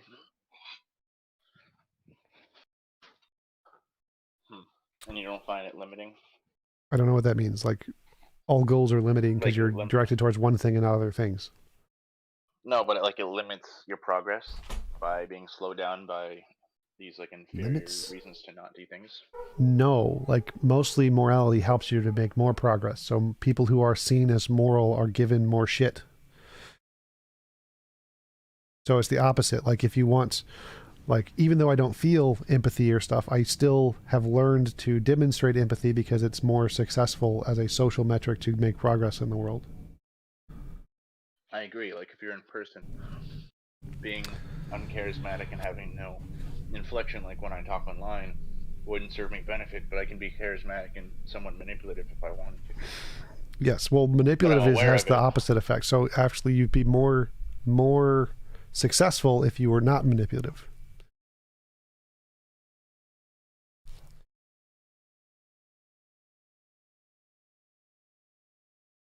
Any other questions?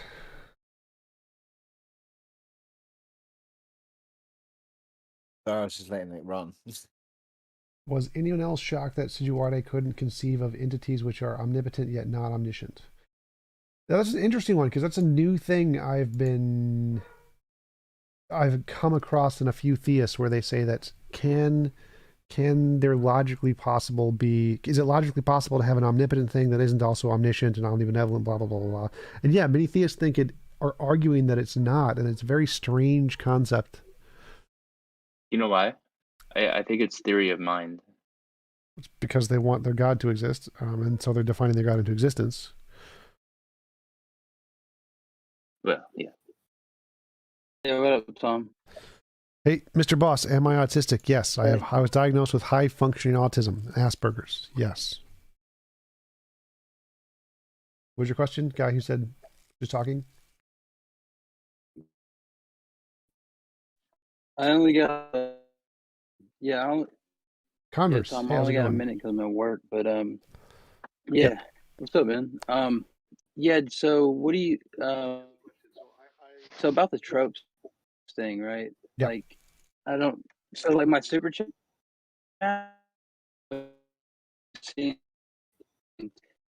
What do you think about? Okay, so take it. You use intuition in your moral argument, for example, right?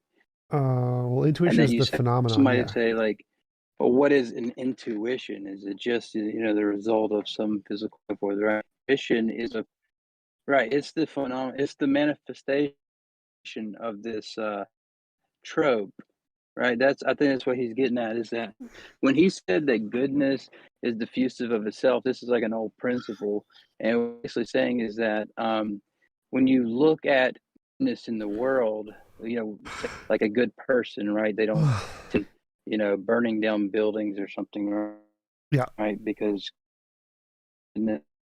good people do good things. to be Yes. diffusive, meaning like good people may do good things, or like your intuition, for example, right? Lead. Yeah. So that's basically what he was saying with the trope, with the principle that he's using for this trope. Right. I understood Is that that part. wish as the trope.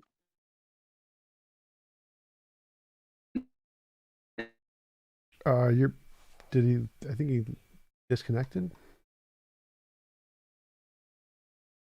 No, it looks like he's still in here. Oh, Converse, you're breaking up really bad. We can't understand you.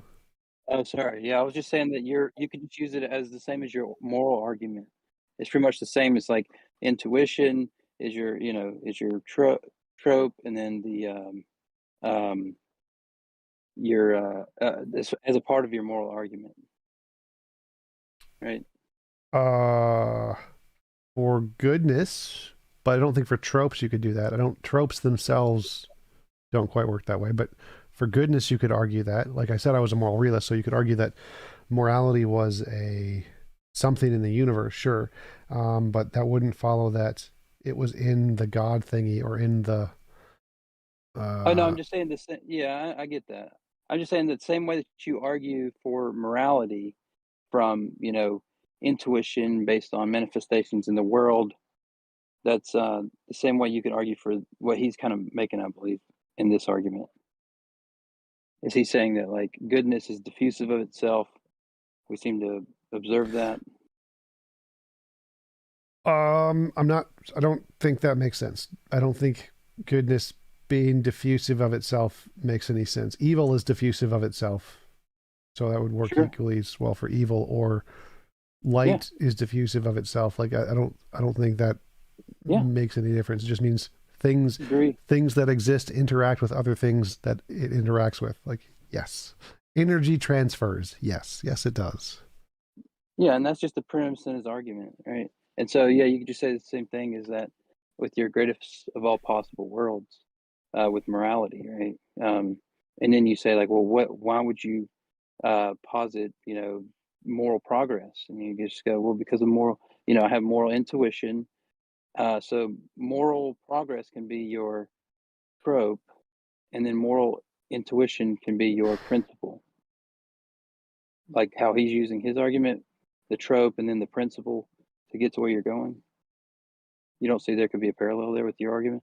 For what? For goodness? For goodness, there's definitely a parallel, but okay. But then you couldn't argue that it's because this is metaphysical, right? This isn't.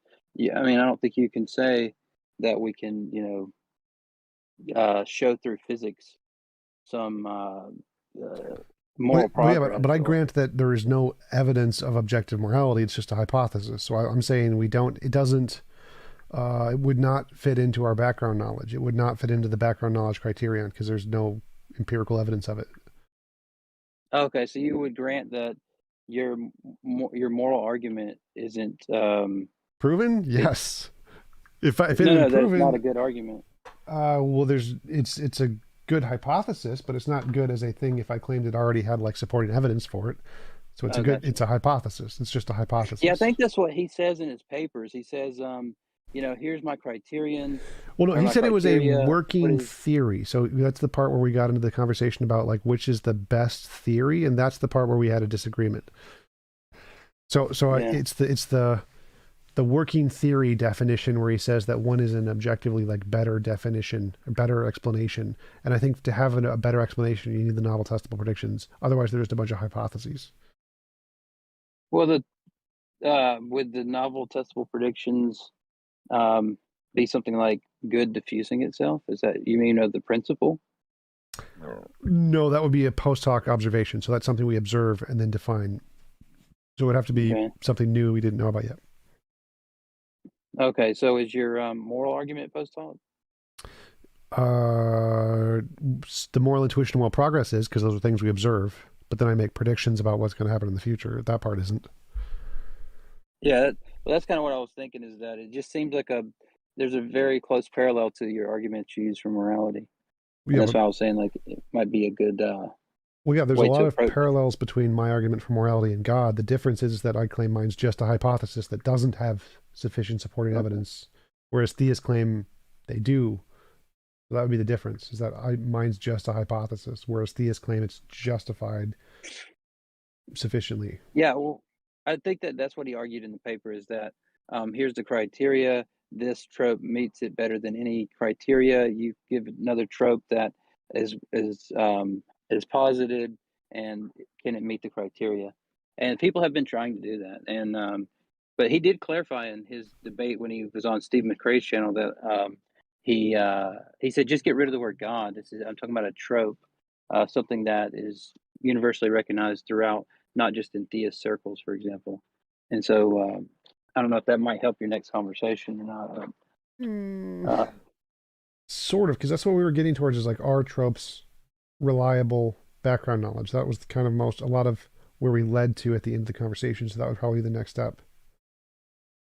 okay, cool. Yeah, so that might actually to clarify. But anyway, I got to get back to work. Good talking to you. Yep, good seeing you. Talk to you later.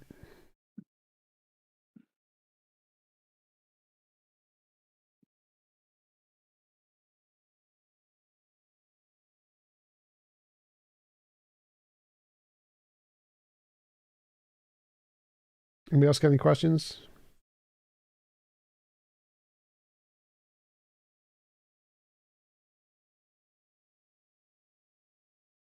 I had a question about, so I might be getting it wrong, but I think you say something about like free will in the sense that it can't exist because things either happen for reasons or not reasons, right? Yes. So I don't really see like, it seems like when we're talking about free will, that like I think that both people that think that we do have free will to some extent and people that are completely like deterministic or have a deterministic view of the universe would say that they agree with the statement that like if the universe is deterministic, you would, given all of the relevant information, you would be able to like accurately predict what an agent will do like 100% of the time. And then in a non-deterministic universe, that just wouldn't be the case. Like you might be able to predict accurately just because you got lucky, but realistically you would be wrong sometimes because there's going to be some like unaccounted for component there that is going to be free will. And it sort of seems like when you're just saying that something happens for not reasons, the same thing that you're trying to say is kind of like the same thing that someone that would say that we have free will is talking about anyway, if that makes sense. So my argument doesn't have to do with whether or not we can predict actions of people. My argument is that any action that any person does, any decision anyone makes, there's only two possibilities. Either they made that decision because there were pre-existing reasons, like their brain chemistry prioritized option A over option B because more electrical neurons fired in that direction or something, or because of, even if there's like a spiritual thing, it doesn't make a difference. There's still going to be some reason determining why it picked A over B. Or it didn't, there was zero reasons. It was exactly 50-50. It was just a random guess, a random choice that happened. Those are the only two options. So either something causes you to choose A, it's a reason done for a reason, or there's literally no reason. So there's 50-50 split, no, just a random choice between one or the other. Either way, it's not a choice. It's either determined by not you, or it's random by not you. There's no way for the choice thing to have a part. It's going to be one or the other of determined by things that are not you, or random, which means it was not you. I guess what I'm trying to say is that it seems like, to me at least, maybe I'm misunderstanding, but it seems like when you're saying that, you know, a certain like path is taken for not reasons, that's kind of not really making a substantive distinction between like, or like, I guess I don't really know what it means to say that things are random for not, you know, like, what do you mean when you say random and like external to the person? Random meaning it's completely undetermined by anything. Literally random. Just happens for no reason at all. Okay, because to me it seems like Go ahead. if a decision, like if you have two like identical universes or something with all of the same people and events in them, up until like a point at which one person has to choose between like, I don't know, eating an apple or eating a cookie, right? What I was getting at with the whole like being able to predict people's choices and things like that is that, you know, it seems like if both were deterministic, both of these identical people would choose the apple or something, whatever it is, they would choose the same thing. But if we had some sort of free will, it's possible that it would just randomly, you know, at least like it would appear to be random, I guess, but that in one universe, one would choose the apple, and then in the other universe, the identical person would choose the cookie or something. Well, there's a difference between the epistemology, what it appears like, and the ontology, what it actually is. So we can forget about the epistemology. It doesn't matter what it looks like. It doesn't matter what we know. You can tell me what it actually is like. You can just say, okay, free will is a real thing. Let's just assume it's a real thing. How can free will possibly do anything that isn't either determined by prior reasons, and so it's not free, or there are zero prior reasons, none whatsoever, in which case it's random. Are you just saying that because, you know, even in what like someone might say is a decision they make out of like free will or something, that there's still going to be some like precursor of, you know, neurochemical activity or something like that that's going to determine it, like their Yes. choice? That Okay. is one of the options. The only other option is that there's literally nothing determining it. And so it's just like a roll of a dice, completely random. There's nothing causing it to happen. Just 100% random event. And neither of those are free. Either you're determined by prior conditions, which isn't free. You're not free to choose otherwise. It's literally something else that's forcing you to choose. Or it's completely random, which you have no control over, and it's again not free. So neither of those are free. All right, I think I get you now. Thanks. Yep.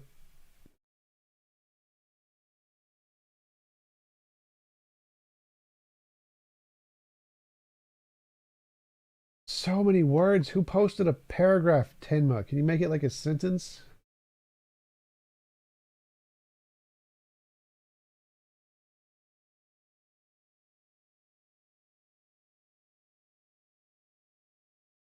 I can make my bot read it for you if you want. Yes, the reason I like burgers is because it makes me feel good, even though it's immoral. Yes, the moral system does not compel me to not eat meat, even though it's moral, and I understand it's moral to not eat meat.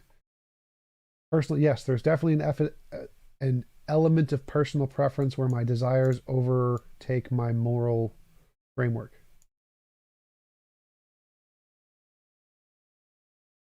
Yes, so my desire to achieve the morally perfect world guides some of my actions. Like, I'm not going to kill somebody, but it doesn't guide all of my actions.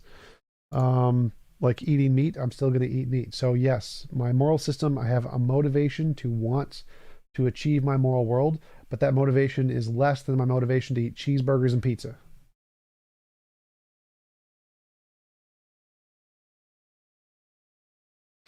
All right. Two of the best food groups ever. Efont, how do scientists like Sean Carroll believe in compatibilism in terms of free will? Compatibilism is just a kind of determinism. So it's just determinism. It's just saying your brain acting determined by its previous causes is literally they're just calling it free will. TJump, do you plan your life like the next 5 years? Sort of. I have plans that I like to accomplish. I don't know how long it takes to accomplish them. I don't have them planned for like X number of years. I accomplish them as soon as I can accomplish them. So I have my future plans, which I hope to accomplish in the next 5 years. I don't know if I will though. So in a way, yes, and in a way, no.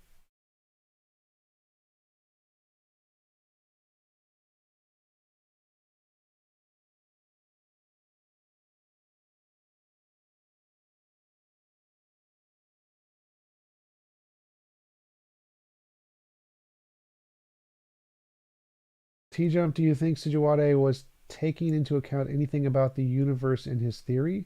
It feels very armchair philosopher where he doesn't even need to be aware of the universe, just think of God's concepts via tropes. I don't think so. I think that the philosophers who use tropes probably use the universe, use things in the universe, and then come up with tropes as an idea to explain causation in the universe. So yes, it's very armchair philosophy, but I think they're using physics and then trying to explain physics with tropes. I don't think that's a good methodology.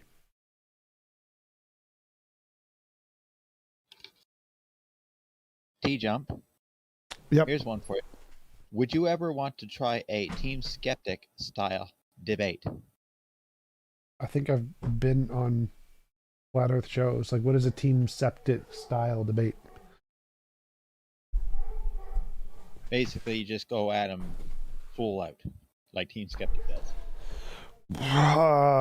Like I do in some of my debates. I don't understand the difference. But yeah, it's a Flat Earth debate is what I'm talking about. I've done many Flat Earth debates. Yes, I do Flat Earth debates. Might be able to get physicists to argue with you. Sure.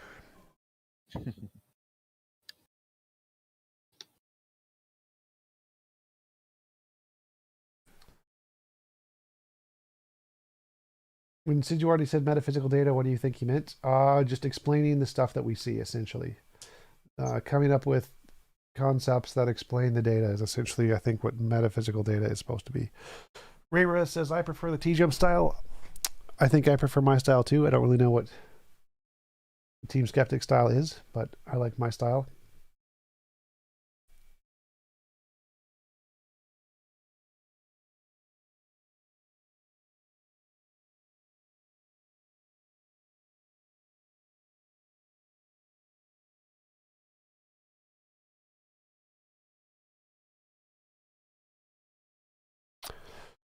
Anybody else got any questions, comments, stuff?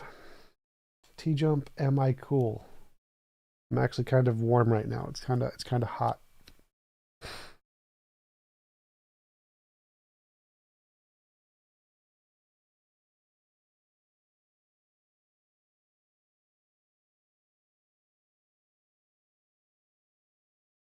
How do you spell loobly lobbly? I said, oh, wobbly wobbly. It was the W. It's got a W in it. The woobly wobbly. Woo, like Wu-Tang Clan. Woobly wobbly principle. Thank you for the super chat, Marty Mad Scientist. If science is right, we have a quickly growing chance at immortality. Do you think theism will survive? How do you replace it for stupid people?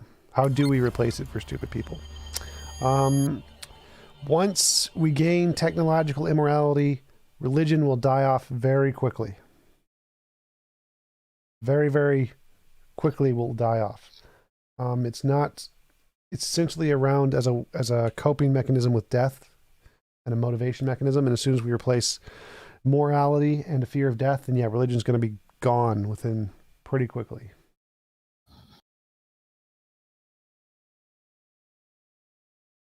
Would you want to live 300 years?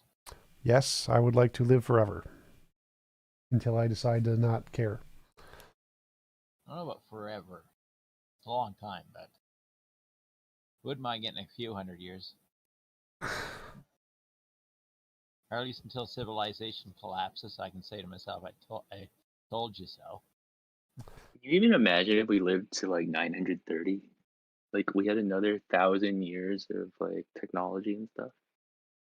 That'd be nice. Problem is, like, even if we had long lives, like I think our chronic disease will kill us by our like mid 50s, 60s. So it's like you need to like Our current life expectancy is 80. Yeah, I know, but like a lot of chronic diseases are killing us off much younger. It's like the stat is falling over like the last few years. Lucor, thank you for the super chat. Do you think that setting sentience as a threshold to decide whether or not to eat something is arbitrary or even reasonable? I don't think it's arbitrary. I do think it's reasonable. I don't. I think that you could definitely say if it's sentient and conscious, you shouldn't eat it or kill it because it's morally significant. I think that's fine. If you believe in objective morality, it makes perfect sense. Or even if you don't and you believe in subjective morality, it still makes perfect sense. TJump, would someone else preventing you from eating meat be a moral action or a justified immoral action? It'd be both.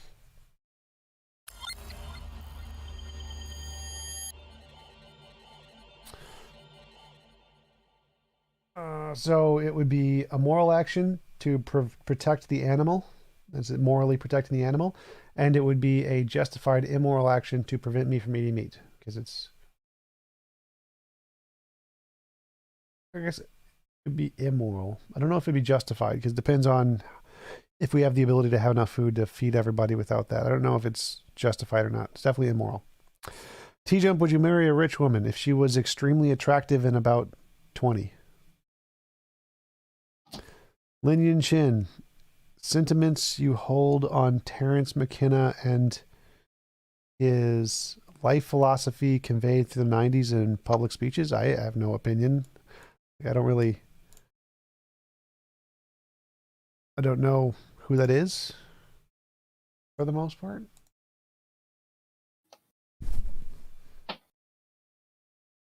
Ethnobotanist. I don't know what this guy's work is, so I have no opinion.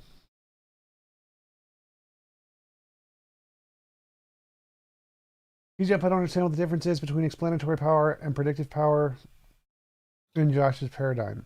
I don't know if there would be just by using the basic definitions right there. Because I don't think he brought those up as separate points. I think explanatory power is the ability to create. So like I can imagine a unicorn, so I have the explanatory power to explain the existence of an imaginary unicorn. Predictive power doesn't necessarily mean that there's power there. Like if a rock falls and hits another rock, it doesn't explain why the rocks exist. So the explanatory power is like what causes the existence of the thing, whereas the predictive power is just predicting interactions between the things. I think would be the explanation.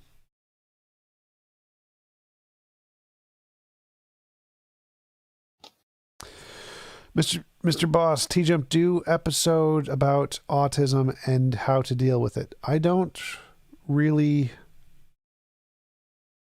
know how to do that because I've never really thought much about my autism. For me, it's just I know what I need to be happy, and I try to get the thing I need to be happy. I don't really, I don't really think about autism as a thing that I need to like learn how to deal with. It was more just figuring out what my special interest was, the thing I valued, and how to get that thing, and then I'm happy. Roger Wenzel, thank you for the super chat. Keep up the good work and thinking. Will do.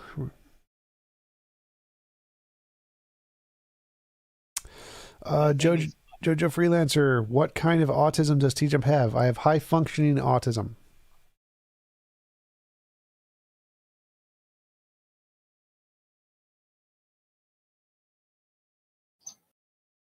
What are all your mental health diagnoses? I was diagnosed with dyslexia, dysgraphia, major depression, and high function autism.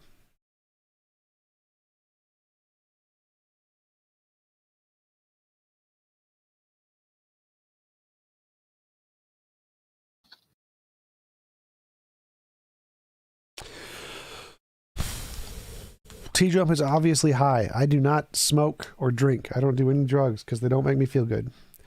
Thank you for the super chat, Frank. Appreciate it as always.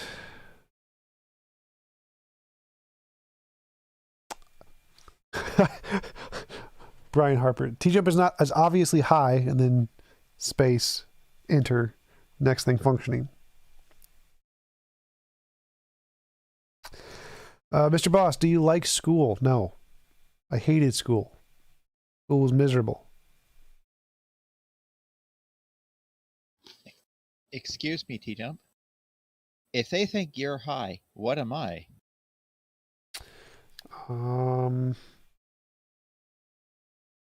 Hopped up out of your mind.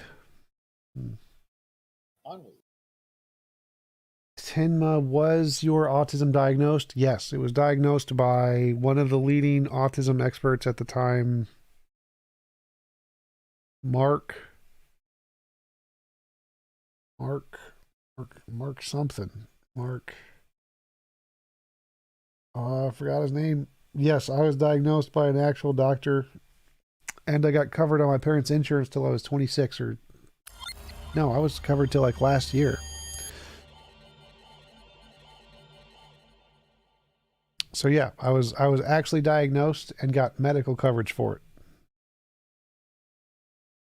TJump, who would win in a fight, you or James Coons? It would depend. If it was an intellectual fight, I would win. If it was an actual physical fight, James would probably win, unfortunately.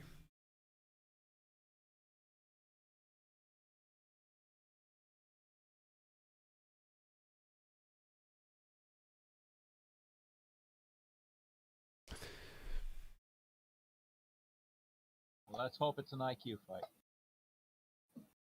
James used to be like a Division I high school football player who was almost drafted into the NFL. He is jacked as shit.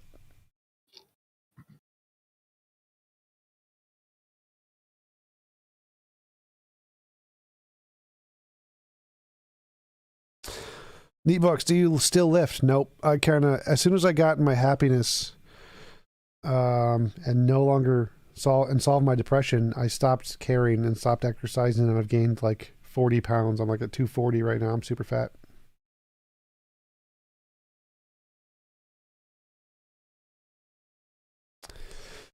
But you can box. I used to do boxing at the University of Minnesota boxing club. But I'm fat and out of shape, so if I like throw a punch, I'm gonna like throw my shoulder out.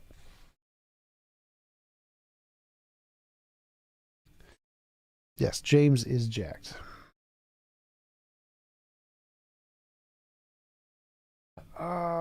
Looks like we gotta make TJump depressed again. Gains greater than happiness.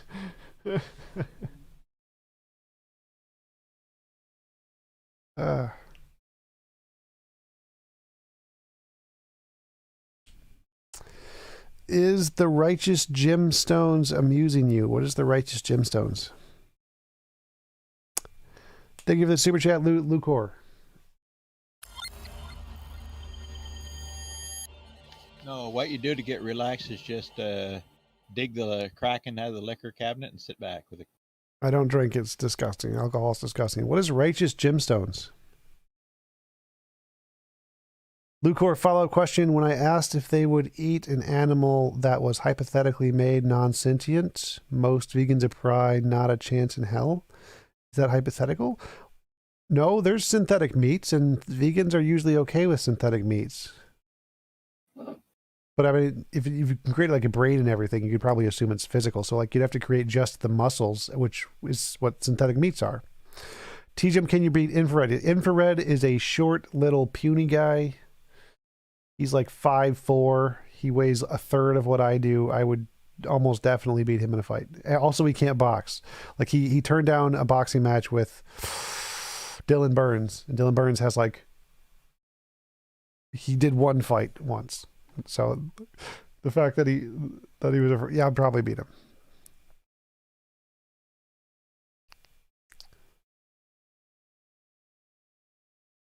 TJump, I'm vegan and I wouldn't have a problem with it if it tastes good and is healthy. I imagine he's talking about artificial meats. So we have a vegan in the Discord and he says he would not have a problem with it.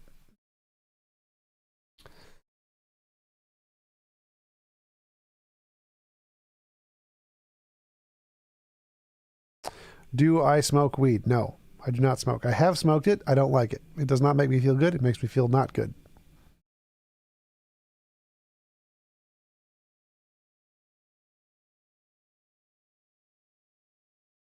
You salty Dodger Nobu, so what's your vice? Ryan Lyon is correct. It is hot blondes.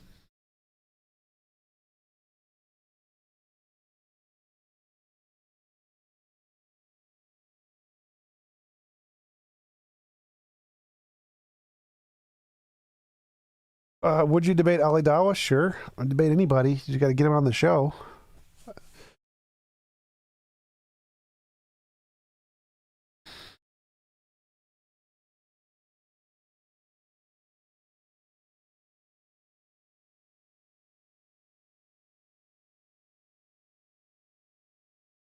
Is there an after show text chat? Main stage chatter.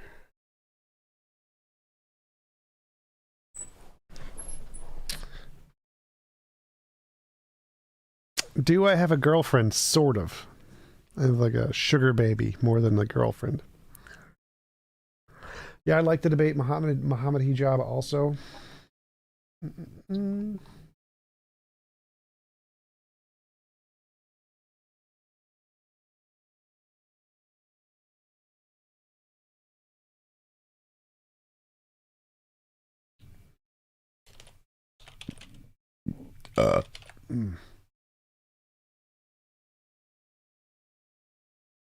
After show chat. Yoink. Show chat. Yoink.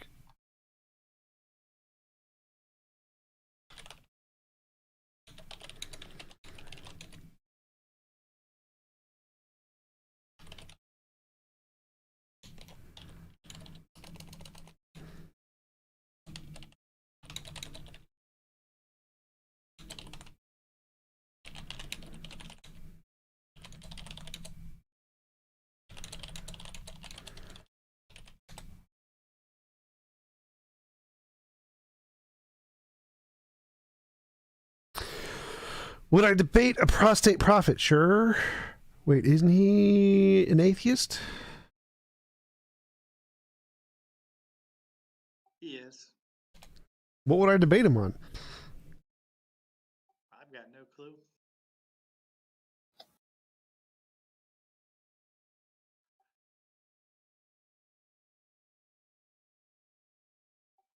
He's at least a little fun though, because he debates like the worst Muslims I've ever seen. Like his latest one was with a weird guy, like ate grapes. What's his name? Have you seen my last two debates with Muslims?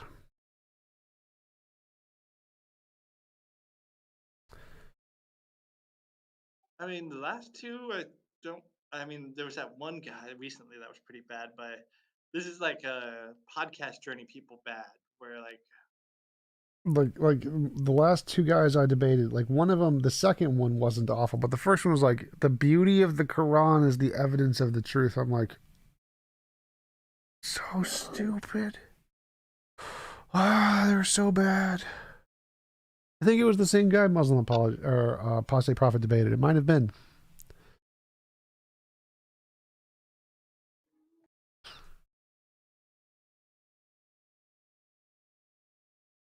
Christian Prince would be a debate candidate. I don't know who that is.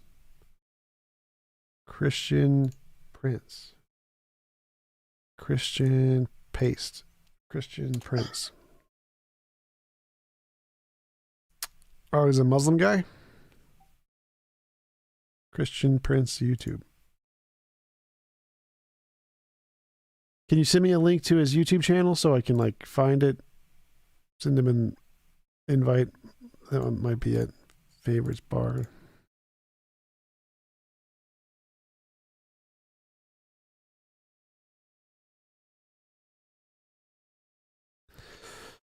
Do you feel that Muslim debaters are 30 years behind in apologetics? I feel they're more than like 300 years behind in apologetics.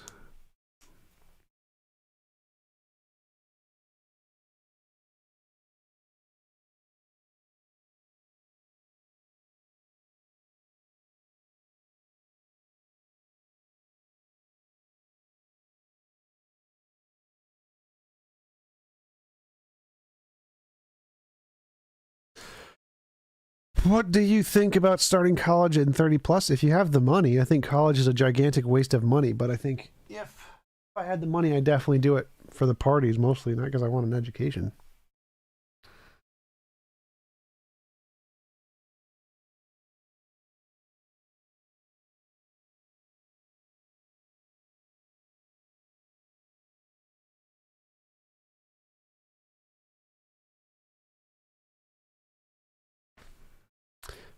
Mufti Abu Laith. Mufti Abu Laith.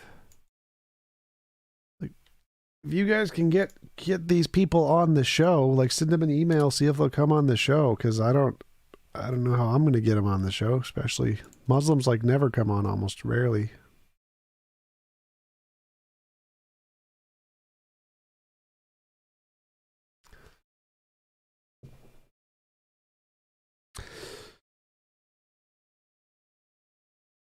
Yeah, Brian, I can relate to that extreme social anxiety, specific jobs, and don't go out much. I kind of feel the same way. Is 35 considered old? I guess so. I don't know.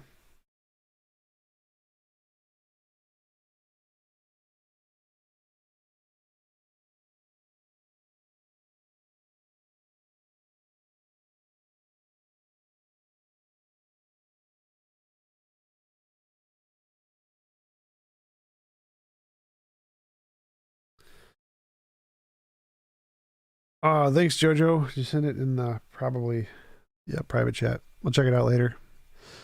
I have Kennedy. I've emailed Matt Powell multiple times. He never emails back.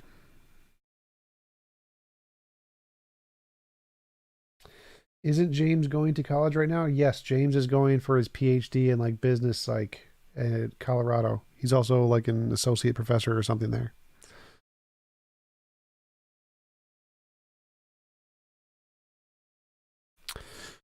TJump ever played Star Citizen? Nope. Star Citizen is on my list of GameFly games, so I'll get to it eventually. I'm currently playing Far Cry 6.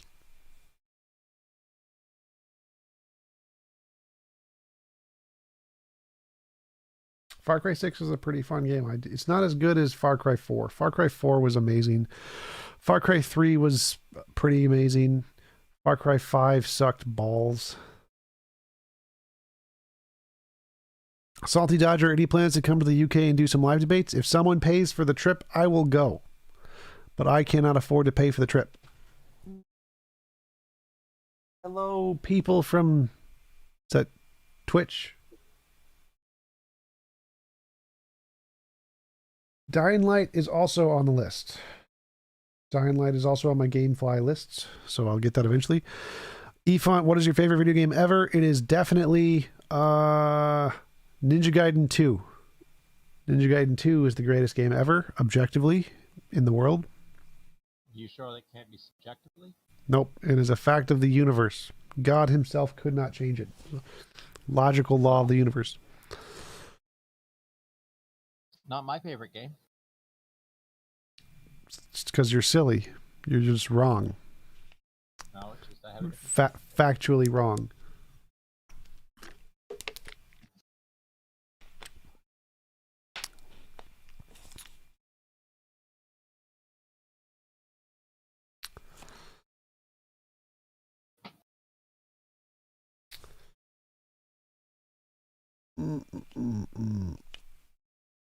Shinmu. That game is also on my list. I have like 50 games on my list. Upcoming GameStop, Gamefly games.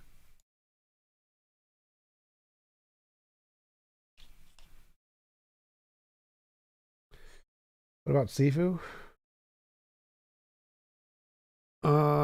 Sifu game. Sifu game. Oh, that's the new one. That one. Is that one on PlayStation 4? Yes, it is. So I'll probably get that one eventually.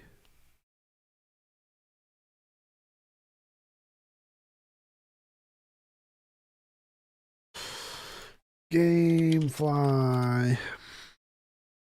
Go to Gamefly. Arg. I want to go Sifu. Sifu PS4 Vengeance Edition. Rinse. Added to queue. So I added that one to my queue.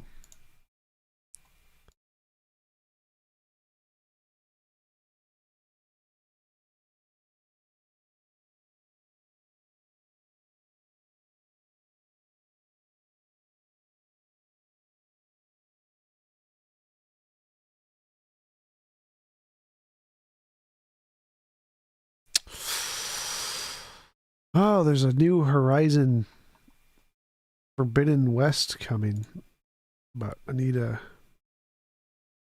apparently add that to my get a PS5.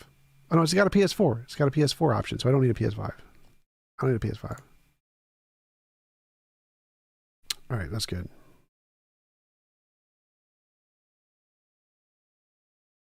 Go to the bottom.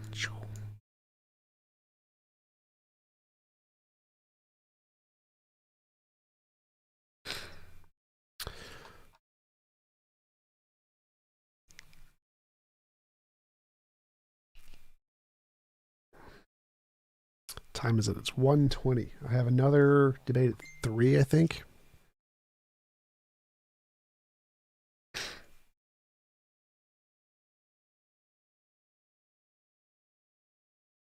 Ooh, what's the topic at 3? The guy I had on earlier, Charles, the young Earth creationist guy, the young Earth creationist secular Jew guy.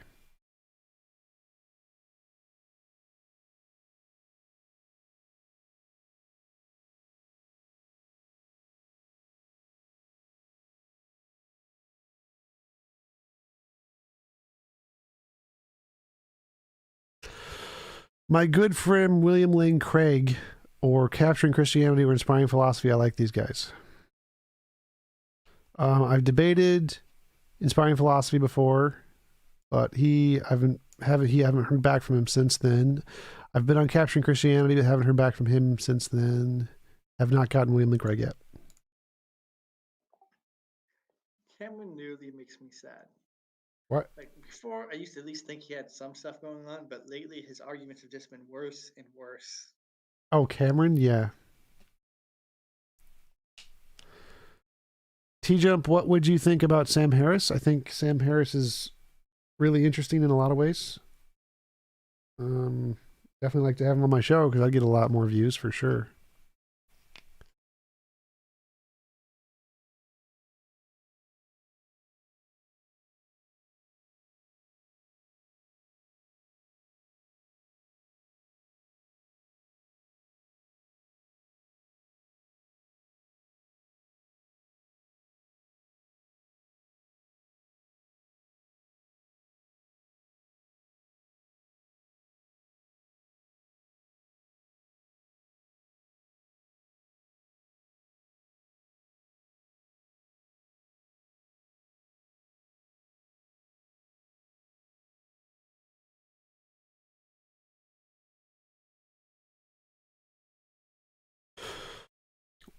Yeah, William Lane Craig, stop ducking TJump. That's right. He's afraid of debating me. He's a fraidy cat.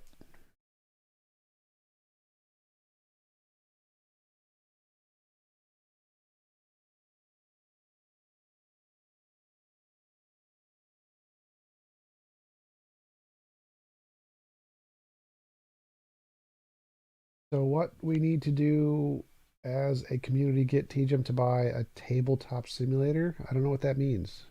Tabletop simulator.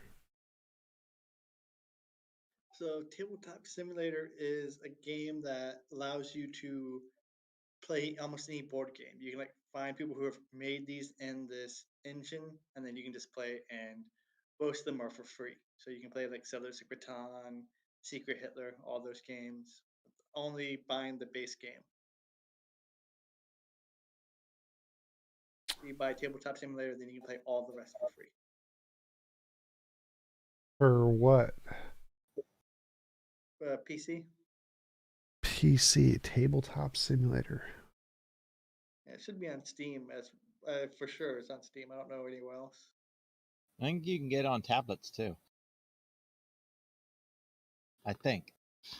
Yeah, but people play D&D on it. People play deck builders. As I already mentioned, the other board games. It's very versatile. So so it's board games. Got it. That's why tabletops. I get it now. Tabletop simulator. Right.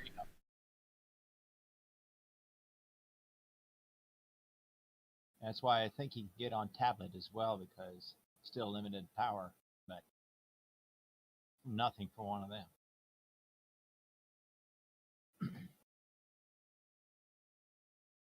You said it would be evidence for your moral model if all AI developed a moral system that aligns with your moral. How would you delineate between an AI like that and an AI that was intentionally designed to value the opposite? Well, if it was intentionally designed, then it would not work. So it has to be non-guided towards one.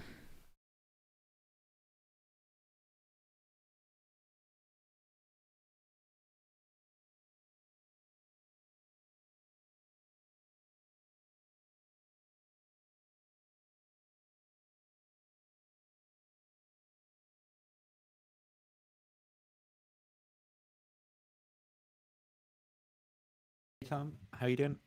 All right, how are you? I'm okay. I was just streaming when you did the interview, so I've not had time to watch it yet. But how do you feel like it went? If you've not already talked about that to death. I think it went really well. Like, I think it definitely, I think I showed that I could mimic his position pretty effectively. Just by semantically changing the definitions. I don't think it's particularly difficult to do. I also thought it was interesting. He said that when we got into the argument about is it logically possible to have omnipotence without omniscience, I thought that was a really interesting part of the conversation. I think it's really strange that theists can't find it logically possible to have an omnipotent thing that isn't conscious. I thought that was an interesting thing. And then the tropes part, I think that was a unique part, because I had never, that's not an argument any theist has brought up before, where the tropes as a thing in metaphysics, because one of his arguments is that the reason it's reasonable to accept the hypothesis he's positing is because it fits into our background knowledge, and background knowledge is acceptable if it's something accepted in the field of metaphysics, and tropes is such a thing. So that's not an argument I've heard before, and so he's going to send me his paper, and I'll look into the tropes thing to see if that can be mirrored, which it probably can. But that is That's what he means by accepted there as well, because it's not like it's an uncontentious take. You know, like it's one available take, but it's not like it's a settled discussion or something. Yeah, he's just saying that anything can qualify as background knowledge if it's accepted to be able to have some kind of virtue in the field of metaphysics to be able to answer some question, then it's reasonable in some sense. But yeah, the fact that it's not I see. widely accepted is definitely, it could be a plausible argument against it. But I brought up the argument that what in my epistemology counts as background knowledge is things that have an empirical basis, things that have made novel predictions in the past. And if it doesn't do that, then it doesn't count as background knowledge. If it doesn't do that, it's essentially no different from fairies or unicorns. And that was probably the main disagreement we had, was his, as long as it is accepted in the field of metaphysics, then it's to have some kind of virtue, then it's acceptable background knowledge. And I think that's not true. Did you ask him at all, or talk about the idea of it being marketed as like a new argument for God? No, because I mean, I can see that his methodology is in some sense new in that he's using the tropes thing. His connection to tropes is definitely new. That is definitely a new part of the argument. His version is some kind of mix of contingency and ontological, so it's in that sense it's not new, but his use of tropes is definitely new.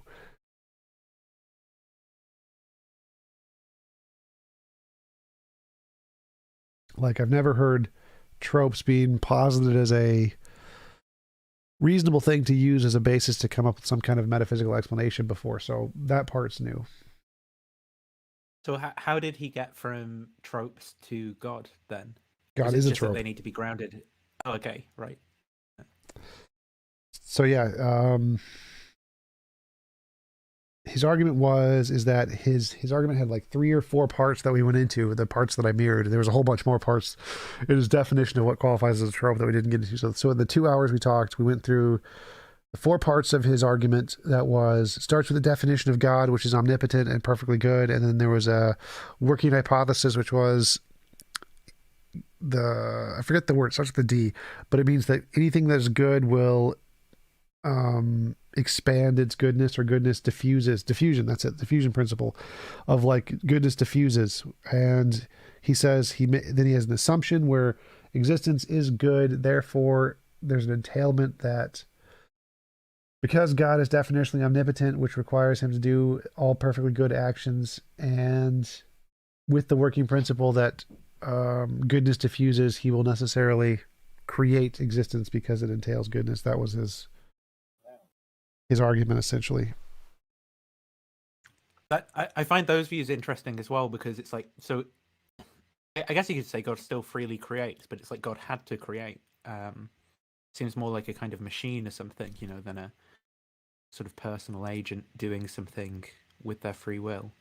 Yeah, I think he'd probably take the route of he has the desire, but he doesn't actually take the action without his freeness capability. So his freeness capability allows him to take the action. Kind of gibberish.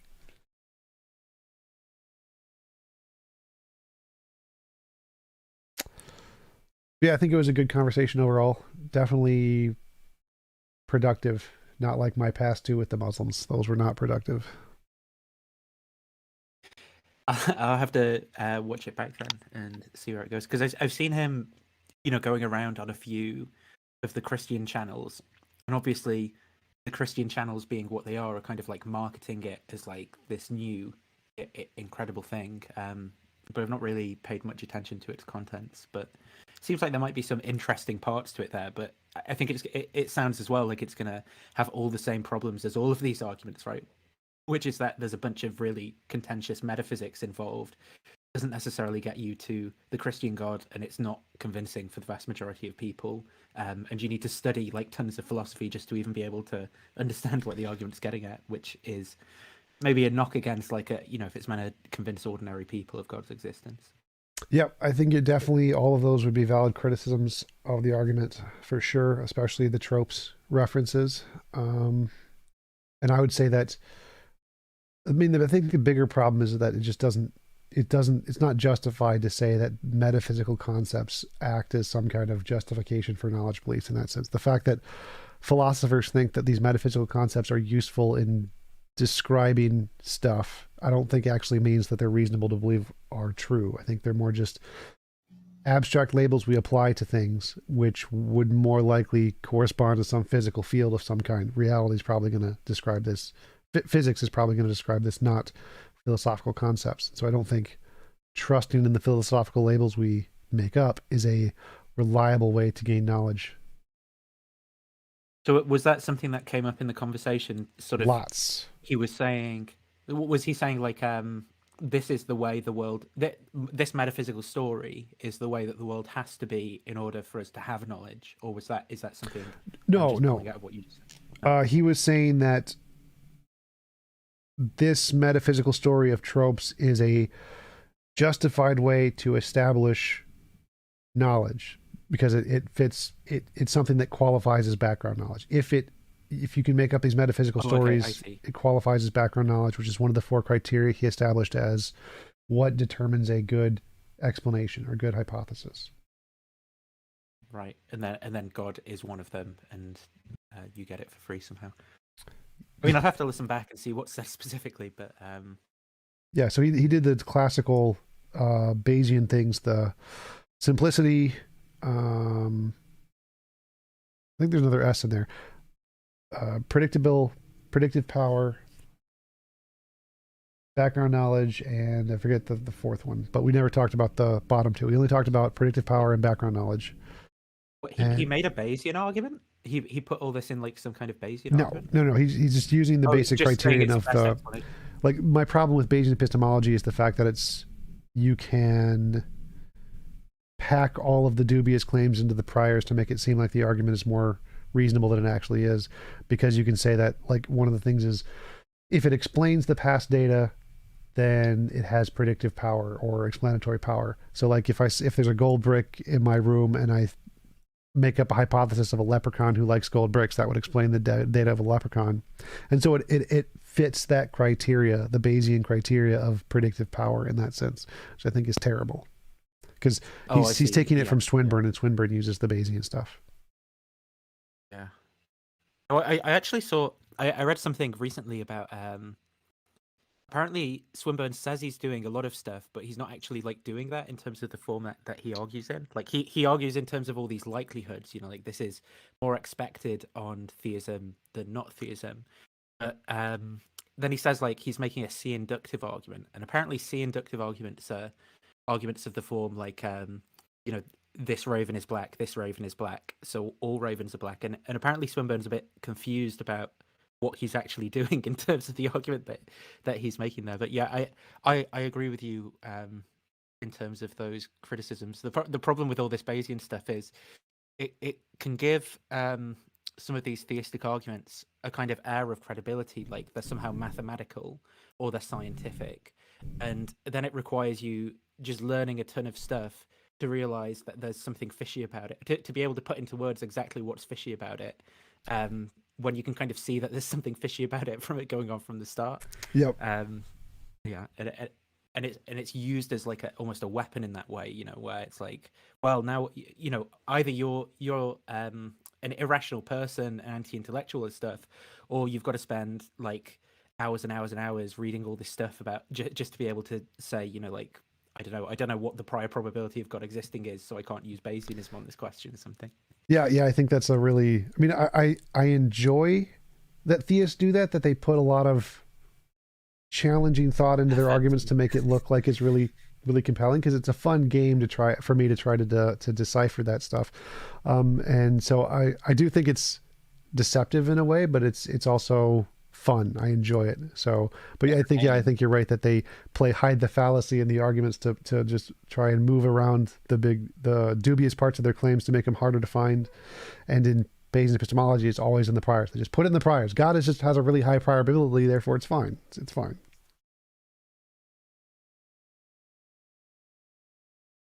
So it's a really simple theory, though. Anyway, I'm gonna head off, Tom. But yeah, I'll watch that back and see how it goes. Yep. Let me know what you think. Good talking to you. See you later.